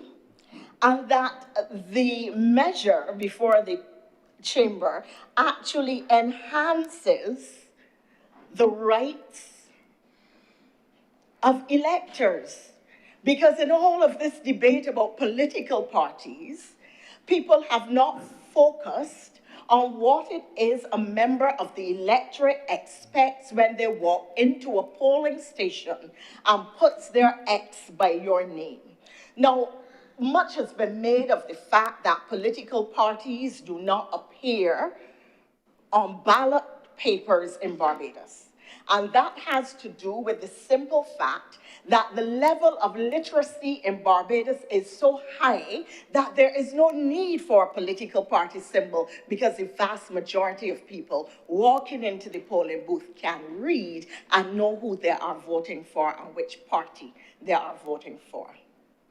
Equally, there has been considerable debate over the fact that political parties are entities unknown to the Constitution and unknown to the laws of Barbados. They are. But political realities are the foundation and basis of our institutional, political, of our architecture in politics, and the mechanism through which policy is delivered, and the mechanism through which people face the electorate in the majority and come to be elected in this country. It is a fact of law and a principle of law that language takes on the common meaning. And therefore, when you say political party in Barbados, it is an animal that everybody knows. If you see a dog, you know a dog. If you see a cat, you know a cat. If you see a political party, you are able to identify it. You are able to discern between the pop-up political parties that we saw in the last election. You are able to make a distinction between those that were associations of or coalitions of convenience. You knew when a person turned up in a blue shirt who they represented, and you know if they came in red, who was the body that they appeared on behalf of. And if you don't believe that there is such a thing as a political party, I invite you to go to George Street in a red shirt and sit down in a meeting, and you will find out if a political party exists or not. A political party is an entity known to the electorate and known to the general public of Barbados. So the fact that this uses language which is outside legal definition does not make it a legal wrong, because it is a social institution, and Senator Sinclair was right, of great, considerable antiquity within the context of our Constitution, within the context of Barbados' social organization and within the context of our political structure. The Barbados Labour Party is over 80 years old. I don't know how long the Democratic Labour Party is, but it has to be at least maybe 70, 60 or so. So these are our institutions that have been around for a long time, and Senator Sinclair is right, they have made considerable contribution. En passant, I want to just make the point that people are repeating about voter apathy. The electorate, as I understand it, was identified by the EBC as 223,000 people, roughly, and the size of the population as 273. 115,593 people voted. Two things are relevant here. One, if you look at the number of votes polled, you will see that insofar as there is apathy, it is within the members of the Democratic Labour Party whose supporters are not coming out and voting. That is the reality. That in a general election, a Democratic Labour Party candidate can poll less than 1,000 votes, tells you in a constituency previously represented by somebody who is now their leader, and that the leader could not influence people in that constituency to vote for his own candidate tells you that this is a party that is without serious support. And we talk in politics about a leader having coattails. The reality is that in the last general election, the leader of the Democratic Labour Party was proven not even to have a bow tie, not even the length of a bow tie, furthermore, coattails on which anybody else could ride. And we have to be concerned about the extent to which the Democratic Labour Party has gotten into self-cannibalization and the extent to which they are failing to inculcate the lessons that the public has been trying to teach them and are still doubling down on narratives that the public has repeatedly rejected and said we do not want. And they need to stop saying that money beat them and privilege beat them and all these kinds of stories that have nothing to do with Mary Jones from Halls Village, who went out to place her ex next to the Barbados Labour Party because she had no other choice, a choice not given to her. She did not feel that she could vote for her traditional party, the Democratic Labour Party. And therefore, several of their members, as is evident from the low turnout for them as counted by votes, that the Democratic Labour Party vote stayed at home. The Barbados Labour Party is not responsible for that.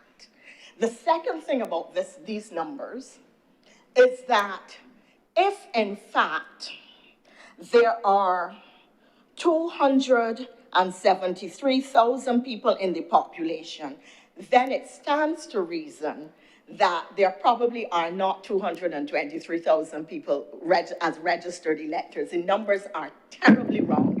And therefore, when we talk about low voter turnout, we are premising it on a number that is incorrect. And we do not have a genuine understanding of what the turnout is. In fact, the turnout was considerably higher than the numbers suggest, because there's a 50,000 people in their discrepancy that we have to identify. Many members of parliament, many candidates speak about 1,000 and 2,000 circulars coming back to constituency offices because the people could not be found. So when people talk about the electorate and they do a percentage of the vote vis-a-vis what they think the electorate is constituted of in terms of numbers, the conclusions to which they are coming are very wrong. I just want to say this en passant.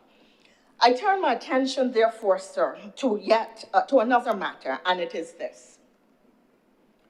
What are we doing today? I have heard a lot about the coercion of political parties, and you won't be free to speak, and people can't express opinions freely, and so on. Most political parties do not lock out their members for having alternative views. Let's start there. There is far more rational behavior in serious political parties in Barbados than that. And we have heard in the last term, in the term before, I have expressed views in here that run counter to a BLP position. I've gotten up and said, but the government needs to do X, Y, or Z.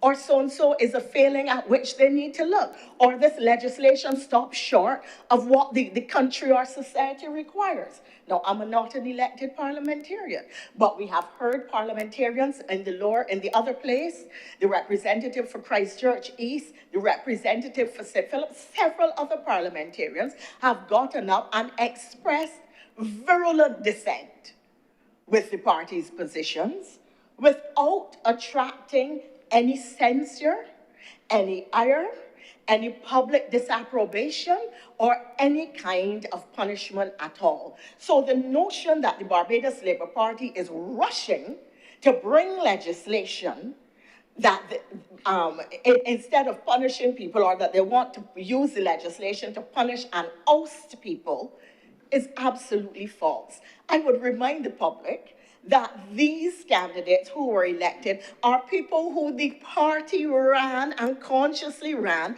knowing their personality traits, knowing that they were apt to criticize, knowing that some may call them difficult. People, they were run as candidates in the last election. So the notion that somehow the party wants to punish these people is really quite false. Let us understand, therefore, what is the fundamental functioning of a political party in government. You have backbenchers, people who are elected as members of parliament, and the general public speaks about ministers and MPs interchangeably. They do not necessarily understand the difference. You have persons who are elected. Everybody in the lower chamber is elected, 30 people. Some of those will become ministers. They are called the cabinet. Some who do not become ministers will sit on what is called the backbench. It means that they're not on a minister, they're not on the front bench. The cabinet carries out the manifesto decisions and policy of the government of Barbados and makes that decision sitting collectively with the Prime Minister, who is primus inter pares, first among equals. Once the cabinet agrees to a policy or initiative, it comes here as legislation, it is announced, it is executed. A cabinet member having sat and agreed on a policy is responsible jointly with the other members of cabinet for the approval, implementation, execution, and the public explanation of that policy. They cannot depart from it. So that this legislation does not require or impose a standard or rule that does not already exist. That is a failing that is not a reality that is not being discussed in the public domain. Cabinet members, of whom there are now about 20 or so, 20-something, cabinet members cannot dissent from policy, full stop. If you were, as a cabinet member, to get up and repudiate the government's policy, you would immediately be liable to sanction. Whether the government or the party chooses to carry out that sanction would be another matter, but you would already have placed yourself at peril of punishment. A backbencher, under these rules, is open to disagree openly with cabinet policy and cabinet decisions, and can say so on the floor of Parliament without fear of sanction or censure. The party whip, we hear a lot about the party whip. A party whip has two meanings. A party whip is a person who has the responsibility for gathering government's members. Sweet boy, you're not dressed appropriately for the occasion. Government's policy is XYZ. We expect you to support government's policy. The business of Parliament will be conducted at such and such a time. We expect you to be on time for members for this sitting. We expect that parliamentary group will meet all day on Saturday and half day on Sunday to discuss the estimates. You will be expected to come prepared to discuss the areas in which you have interest. The party whip sees about government's policy and government's business and ensures that members of the government vote on government's policy when it is presented. On matters of conscience or in some matters, a backbencher will have latitude to say what they want, to vote how they want. But on constitutional matters, there is no such freedom. Let us be absolutely clear. The legislation before the chamber today does not change any of that. It doesn't bring any new force, any new penalties, any new punishments than already exists in essence. So that a lot of the angst that people are feeling or maybe expressing is really imagined from a misappreciation of what the rules now say. Let us go on. So the whip is responsible for discipline generally. The whip as the person. You speak about the whip being on. In that case, what you are saying is that on this matter, a conscience vote is not allowed. The policy matter requires a strict party line vote. And you are expected to toe the party line, full stop. This already exists. Members of Parliament come to Parliament knowing that they are constrained by these realities and these rules. Why now? Why today? Well, in 2018, we had a defection. In 2022, we had a defection. Are we supposed to wait? No. I mean, why not now? Would you wait until the middle of the term? Would you wait till it happens? This is an appropriate time at the beginning of the term to set the discipline under which we are going to be operating. And that discipline says, if you come into the party, there are certain expectations that we have and certain expectations that the public has, and I'm going to get to those.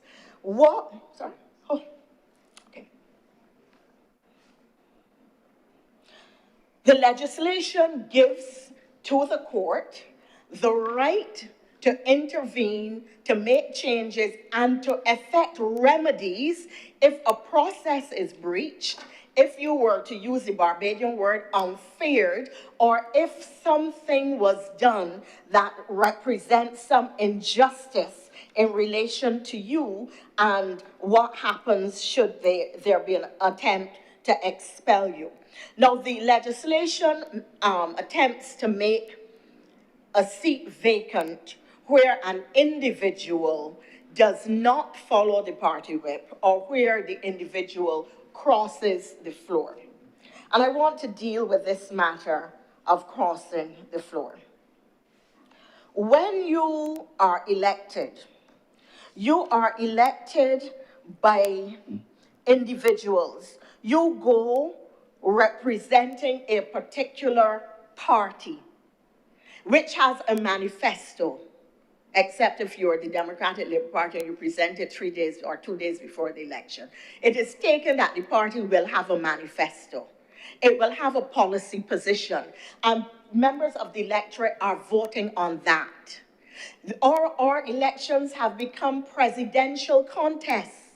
So people are looking at leader A and leader B and either accepting or rejecting one leader or the other. They are looking at the teams and saying, man, I like these people here bad. I like how they talk. I like the fact that does do this or does do that. Or I don't like the platform of the other side. So that when a person is elected, they are elected having run under a particular leader, under a particular party banner, with a particular platform, with a particular policy set, promoting a particular agenda, and critically using the party's resources, financial, human, skills, technologies, all of that to get elected. And the people who voted for you vote for you on the basis of all of the things that I said: leader, manifesto, policy agenda. And the people who canvassed for you are the members of a particular political organization who are critically making an effort to ensure your election. Hence, there is an expectation When you are elected by a person, when you are elected by a constituency, that you will carry that party's positions, that you will continue to use that person's resources, that you will fall under the leader that they wanted to lead them and the country, that you will be part of a party structure that they approve of, that your policy agenda will be the policy agenda for which they voted. If you decide that you no longer want to vote or be part of that political structure, then by all means, let your seat be vacated. And please, there is nothing to stop you when the seat is vacated. A by-election has to be called. You can run as an independent. You can run as a member of any political party in Barbados. You can run as a member of the opposition or the very people you were opposing during the election. You can run again. And if the people who elected you want you, they are at liberty to re-elect you. So the party is saying, you are no longer carrying my banner and agenda. You refuse to identify with my policy positions. And therefore, I am putting you out. You go out there and do your own thing. Well, there's nothing wrong with that. There are parents who say to children, listen, boy, when you want to live in my house, you got to live by my rules. And people in here don't smoke weed. You don't do that. You want to do that, you go outside. It is a similar sort of thing. The Barbados Labour Party is saying, we are starting this term by making it clear that if you want to exist outside of our political structure, no problem. Go ahead and do so. Run for whomever you wish. Whenever you wish, however you wish, and let the public endorse you again as their parliamentary representative. And that has happened. Richie Haynes managed to be re-elected after he left the Democratic Labour Party, and Richard Beyer and so on. So it has happened. It has happened in other Caribbean countries. So that we are not, the Barbados Labour Party is not imposing any harsh rules or measures that offend democracy. It is defending and supporting the right of an elector to have the leader, policy, party, and agenda and the expectation for which they voted at the time of the election. You cannot tell me that you ran for a party in March, or March 5th, and by March 17th, you are leaving the party because you have some big philosophical divide, something other than not getting a ministry or not getting what you expected. So nobody in the Barbados Labour Party is going to be punished for speaking their mind, punished for anything else. Mr. President, I have a particular interest in this because it was one of my minority opinions in the Parliamentary Reform Commission. I felt very strongly, and I went counter to the rest of the commission, which held the view that people should be allowed to cross the floor. I believe, for the reasons that I articulated during the course of my comments today, that people should not be allowed to cross the floor and remain elected. Seek a new mandate from the public, and if the public wants you, then they will re-elect you. I said at the time, in my opinion, that I think that the seat should be vacated within 90 days, and that, a period should be allowed for the country to go into by-election and to have the by-election. I want just to deal perhaps with one more point before I come to closure. There has been discussion, not in here, but in the other place. And sir, I think I've answered the other question that was asked today. What is the mischief that we have sought to address? The mischief that we have sought to address is the abuse of a political entity and the electorate who expected you to remain with the party under whose mandate you came to them. That is the mischief. There has been a suggestion that this matter was rushed in here today when nobody expected, rushed in the lower house, and somebody didn't have enough time to consider it and to ask questions. Mr. President, sir, I don't like sophistry. I don't like people being disingenuous. The report of the Parliamentary Reform Commission, which dealt with this matter, was laid in the House on May 27th, 2025, nearly a year ago.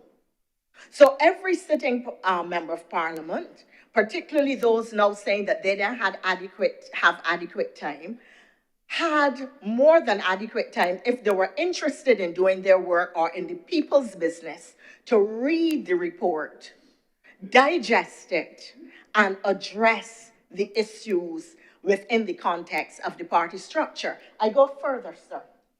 The Honourable Senator Cummins made the point that it bothers me that I feel myself pushed to do this.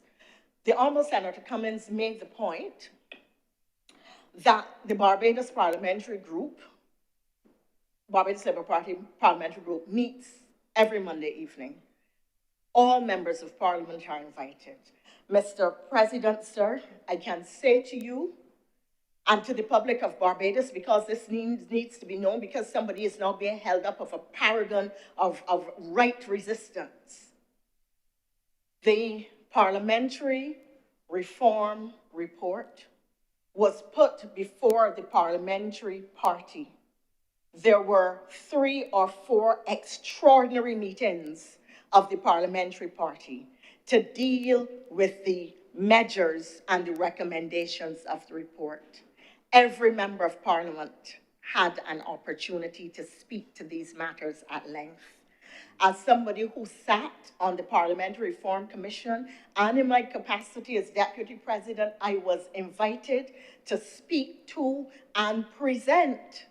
So I spoke to and presented not only the entire report, but spent particular time on my minority opinions and why I spoke in a way different that was to the other members of the commissions. So it is entirely inaccurate, sir. The rules do not permit me to say untrue.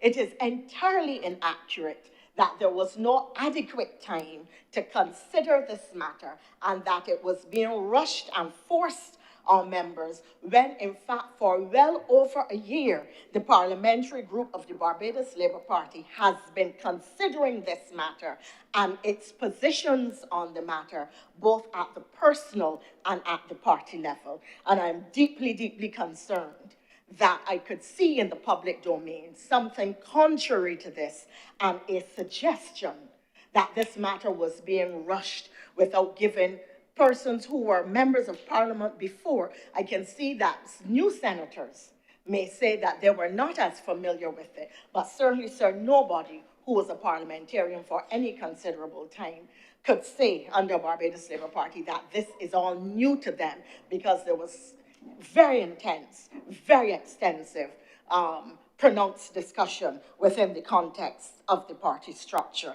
And people had an opportunity to either support or disagree and not to ambush and refuse to vote on the floor of Parliament when a matter that they well knew the details of came up. Sir, I do not. It pains me. I started by supporting the women in this chamber, and I have always, because I knew what it has taken me to serve as a female parliamentarian in the lower chamber, and I regret that on principle, I really have to put this in the public domain, because I cannot let somebody appear as a champion of truth on resistance when the entirety of what they said was built on an inaccuracy. And it troubles me deeply, and I do not like it.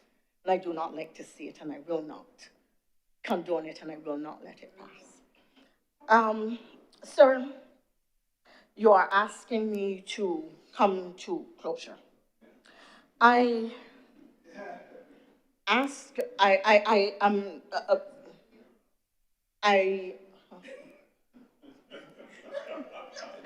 heard that. Sir, so having circled around the issues and having dealt with it, I conclude on a point that I think is important. A lot of the debate that I've heard has centered on some deep distrust of politicians. That somehow, because this legislation exists, there will now be some sort of political bloodletting that could not have occurred before. Sir, as I started by saying, the legislation basically just codifies what is part of the existing practice under Westminster with a party whip. And you know, and must know as a parliamentarian, that there are times when you are expected to give support to and follow the policies and the positions of your party, and you know when it is a conscience vote and that you are free to disagree entirely. Now, there was a time, Mr. President, sir, when there was a 14-16 result in an election. If you did not have a party whip to maintain policy and party positions, a government could have collapsed entirely. But today you heard arguments about what instability is Barbados and as Barbados is such a stable democracy. Sir, I wish to point out that this is not a mischief. It did not come here for political expediency or because the Barbados Labour Party is under threat. It came as a matter of policy and political principle that it is a fact that every time somebody jumps ship, it does create instability with the electorate, with their electors, with the persons who needed their representation, with the people who feel a sense of disappointment and betrayal. And it creates, in the instance where you have a close and you cannot anticipate all human behavior, you cannot expect to legislate for every permutation. But certainly you have to anticipate what is possible. And this legislation speaks to a situation where if you had a close parliament, 16-14, as happened in the past, where ministers and members of parliament could not travel because government could not get votes to do its business, that there has to be a situation where you must be able as a political party and a government to prevent the collapse of the party, the collapse of the government, and throwing the country into a period of political instability. Mr. President, sir, I am compelled, for all the reasons that I've given here today, and not because I'm under the whip, to support my position as given in the minority in the Parliamentary Reform Commission, and to support this legislation today. I'm much obliged, sir. Thank you. Thank you very much, Her Honor, Senator, the Most Honorable Henrietta Elizabeth Thompson. Senator Cummins.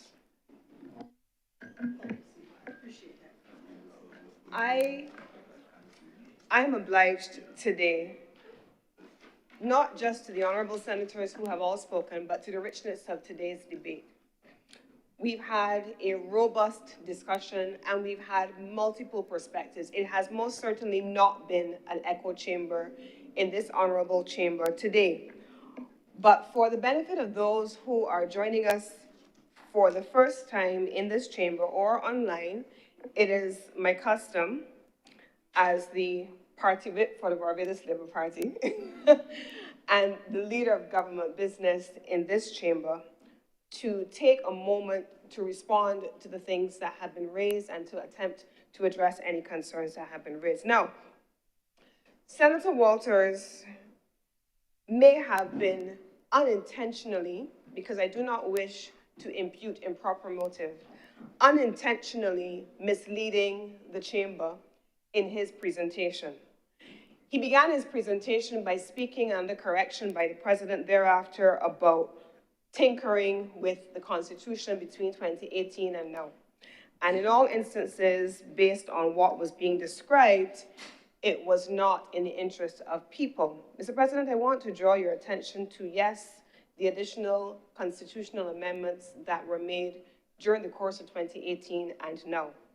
One of those constitutional amendments, Mr. President, was the removal of the mandatory imposition of the death penalty to ensure that our Constitution correlated with the decisions of the Caribbean Court of Justice.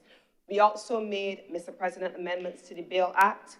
We made amendments to the bail laws specifically to treat to anti-terrorism measures.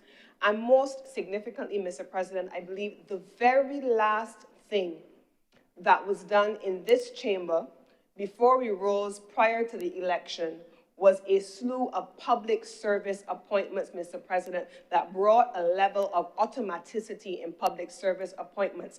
That was the last constitutional amendment that this chamber did. So Senator Walters may have forgotten, and so I'm going to attribute that assumption to him, that he may have forgotten those constitutional amendments. But I also want to go a little bit further, Mr. President. This administration, under the Barbados Labour Party between 2018 and now, has had more sittings, perhaps in the first term, than the previous government had in 10 years.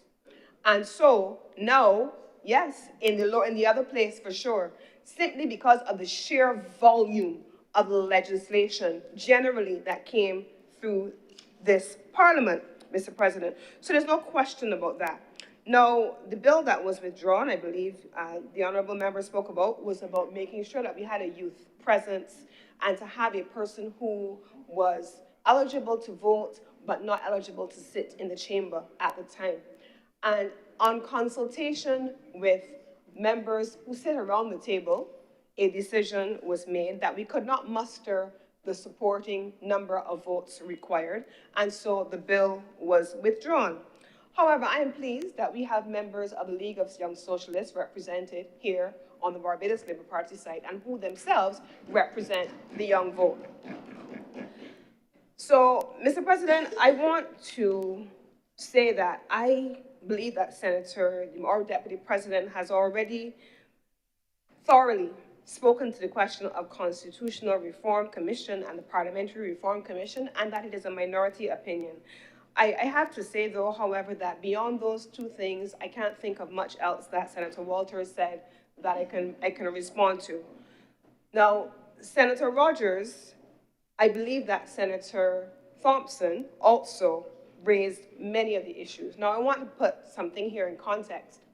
Crossing the floor, and Senator Sinclair also made this point, crossing the floor is not changing political allegiance. They're two separate things. Ronnie Yearwood, yes, the debacle of George Street.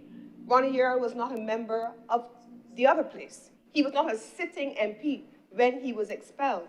And so he had no seat and no constituents who had elected him to sit in high office. And so that was a distinction that we had to make. And so, Mr. President, when we talk about then Senator Goodridge, when she speaks about persons not being I think it was Senator Walters said there was no riot in Christchurch South. There was no revolt in Christchurch South. Mr. President, I sat here aghast. Honestly, I did. And I sat here aghast really because we are talking about people in an electoral process.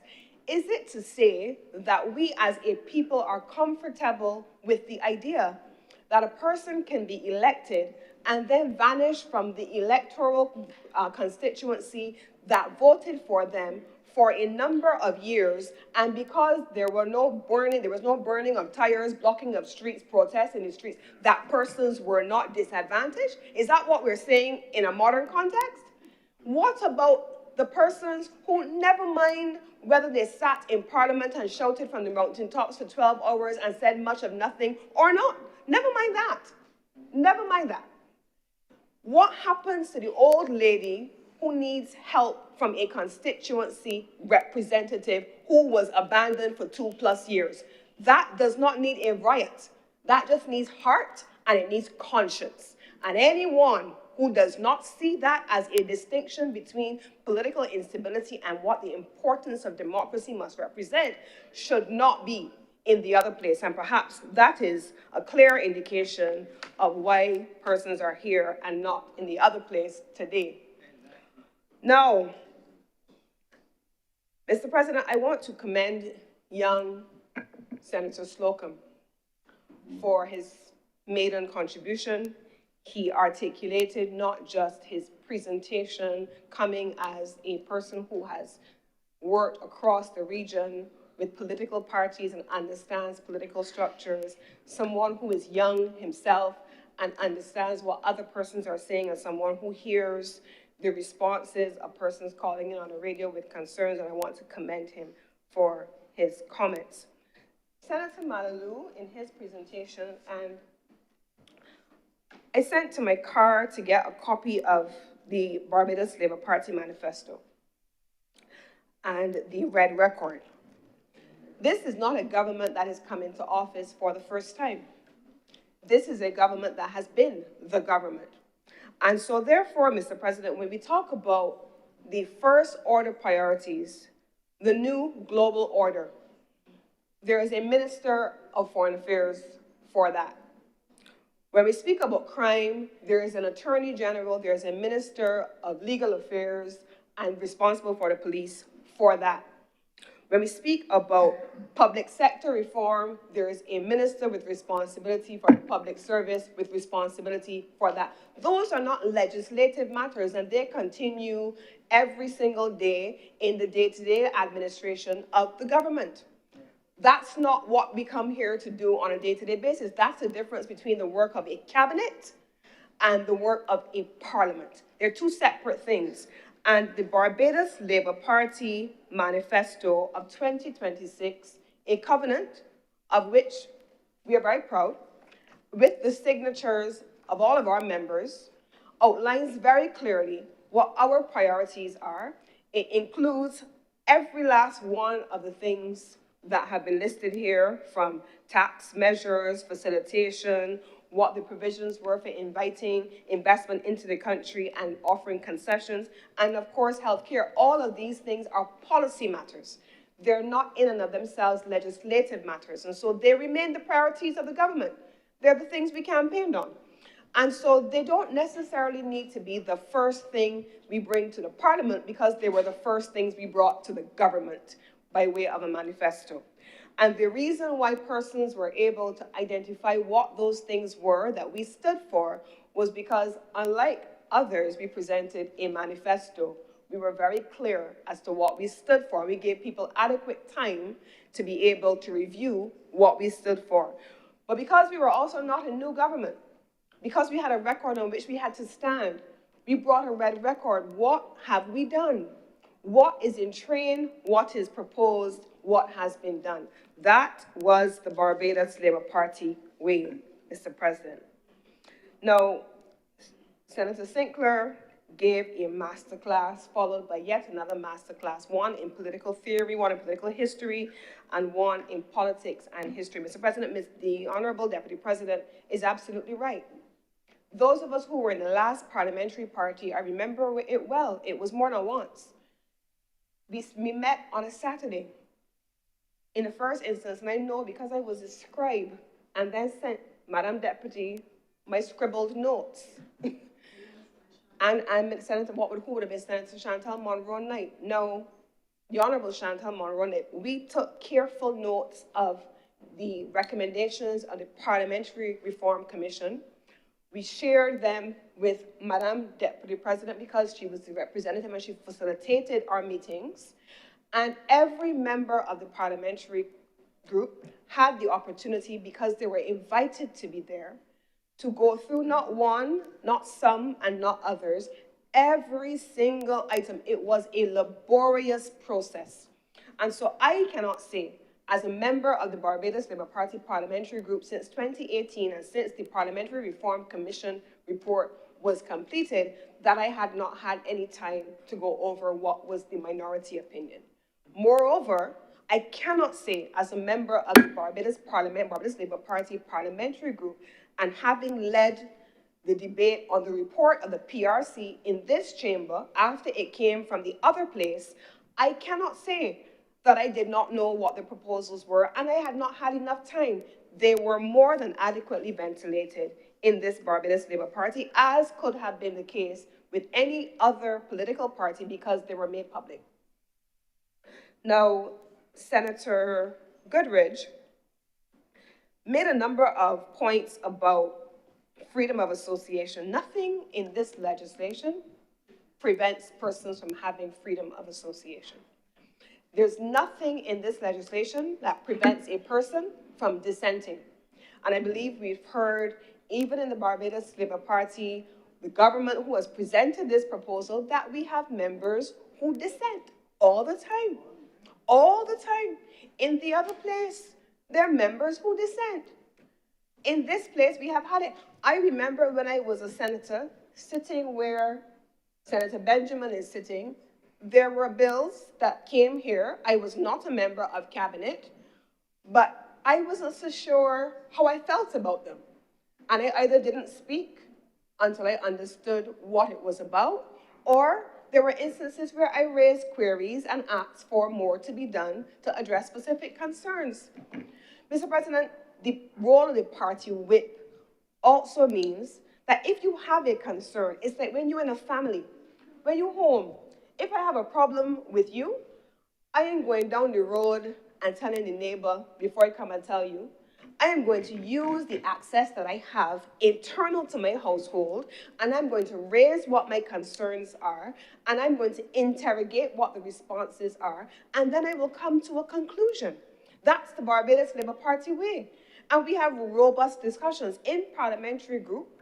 We have these discussions on significant matters where the Prime Minister goes around the table and around the room, person by person by person. In cabinet, it happens on critical matters as well. Around the table, you, what say you? What's your position? And the collective responsibility of cabinet applies, yes, but you have the opportunity to robustly discuss and to ventilate what your concerns are. So dissent is not frowned on, not at all. So I want to assure Senator Goodrich that there's nothing here that breaches or infringes on the constitutional right of association, the constitutional right to, well, there's not constitutional right, but your right to dissent as an individual, to have your own opinion, nothing at all. That does not arise in this legislation. And I can assure you that moving quietly and rushing cannot be that a parliamentary commission report since however long ago, even with a minority opinion before us, has been ventilated in the public domain, and the government has made a determination as to how they will proceed with the recommendations. It cannot be rushed. And then I know, because we have persons who are new, I want to give you the assurance that typographical errors are the kinds of things that the Law Review Commission exists to address. You will always have those kinds of things appearing in legislation. Before a piece of legislation is finalized, it is scrubbed by way of the Law Review Commission. They address things like what is the ordinary meaning, full stops, those kinds of things, as long as they're not substantive. So that is neither here nor there. And I want to thank, finally, Senator Ryan Ford, who we know is traveling, but has taken the time and shown the interest and the commitment by not only remaining online, but also by speaking from online. So, Mr. President, those would be the responses that I would share to the queries that have been raised and the comments that have been made. And I want to commend once more this bill to the Honorable Chamber, and I beg to move that this bill be read a second time. Thank you, Senator Thompson. Senator Cummins. The question is that this bill be read a second time. Will those honourable senators in favour please say aye? Aye. Those against please say no. Methinks the ayes have it. This bill is accordingly read a second time. Senator Cummins.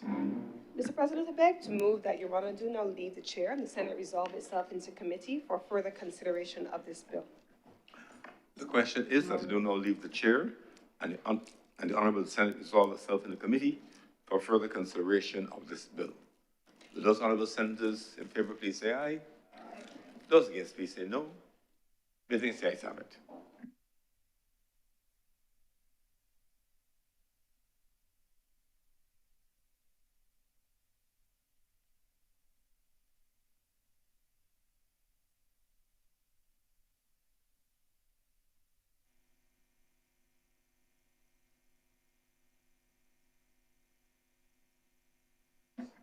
The Honourable the Senate is now in committee. Clause 1. Madam Deputy President, I beg to move that Clause 1 do now stand part. The question is that Clause 1 do now stand part. Will all honourable senators in favour please say aye? Aye. Those against, would you please say no? The ayes have it. Clause 2. Madam Chair, I beg to move that clause 2 do now stand part. The question is that clause 2 do now stand part. Will all honorable senators in favor please say aye? Those against, would you please say no? The ayes have it. Clause 3. Madam Chair, I beg to move that clause 3 do now stand part. The question is that clause 3 do now stand part. Will all honorable senators in favor please say aye? Those against, would you please say no? The ayes have it. Madam Chair, I beg to move that you do now report to His Honor the President the passage of one bill in committee. The question is that I do now report to His Honor the President the passing of one bill in committee. Will all honorable senators in favor please say aye? Those against, would you please say no? The ayes have it.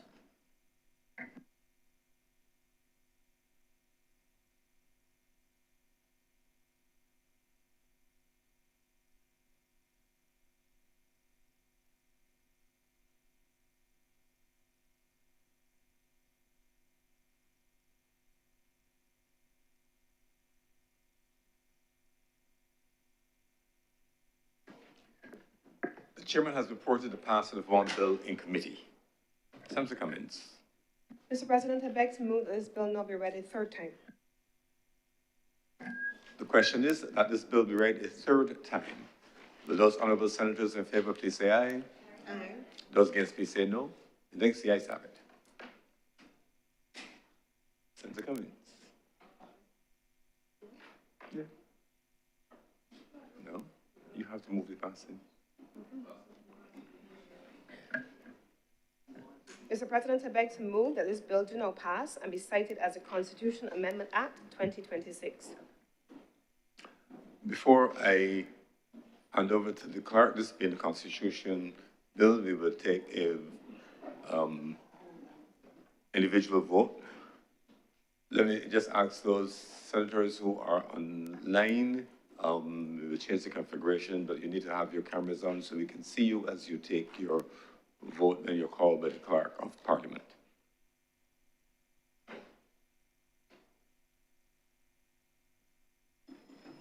We just ring the bell to ensure that all those who are within hail are able to join us for the vote. Senator Cummins. Aye. Senator, the Most Honorable Mr. Walker, who's coming in online. Aye. Senator Aye. Sickler. Senator Reid. Aye. Senator Archer. Aye. Senator King. Aye. Senator Trim. Aye. Senator Allen, who's coming in online. Aye. Senator Benjamin. Aye. Senator Odom. Aye. Her Honor, Senator the Most Honorable Elizabeth Thompson. Aye.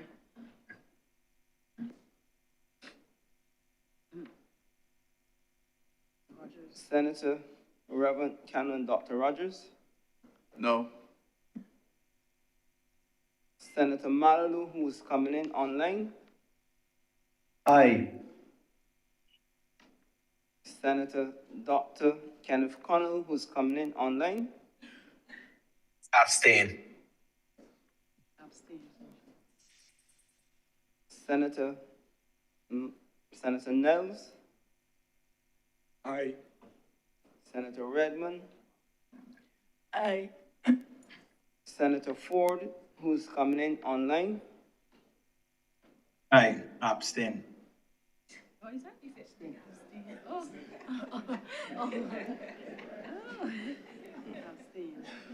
Senator Slocum. Aye. Senator Walters. No. Senator Goodrich. No. No.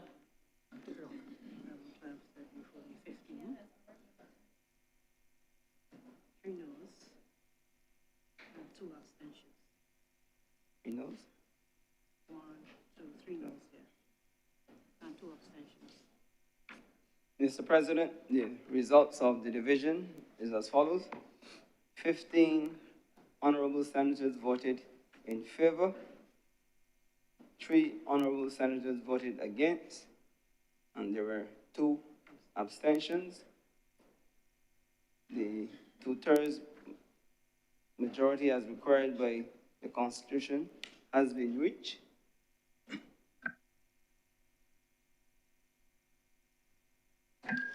Thank you very much, honorable members. You've heard the result of the vote. The bill has met the 2/3 majority as required, and therefore declare that this bill has been passed and is cited as the Constitution Amendment Act of 2026.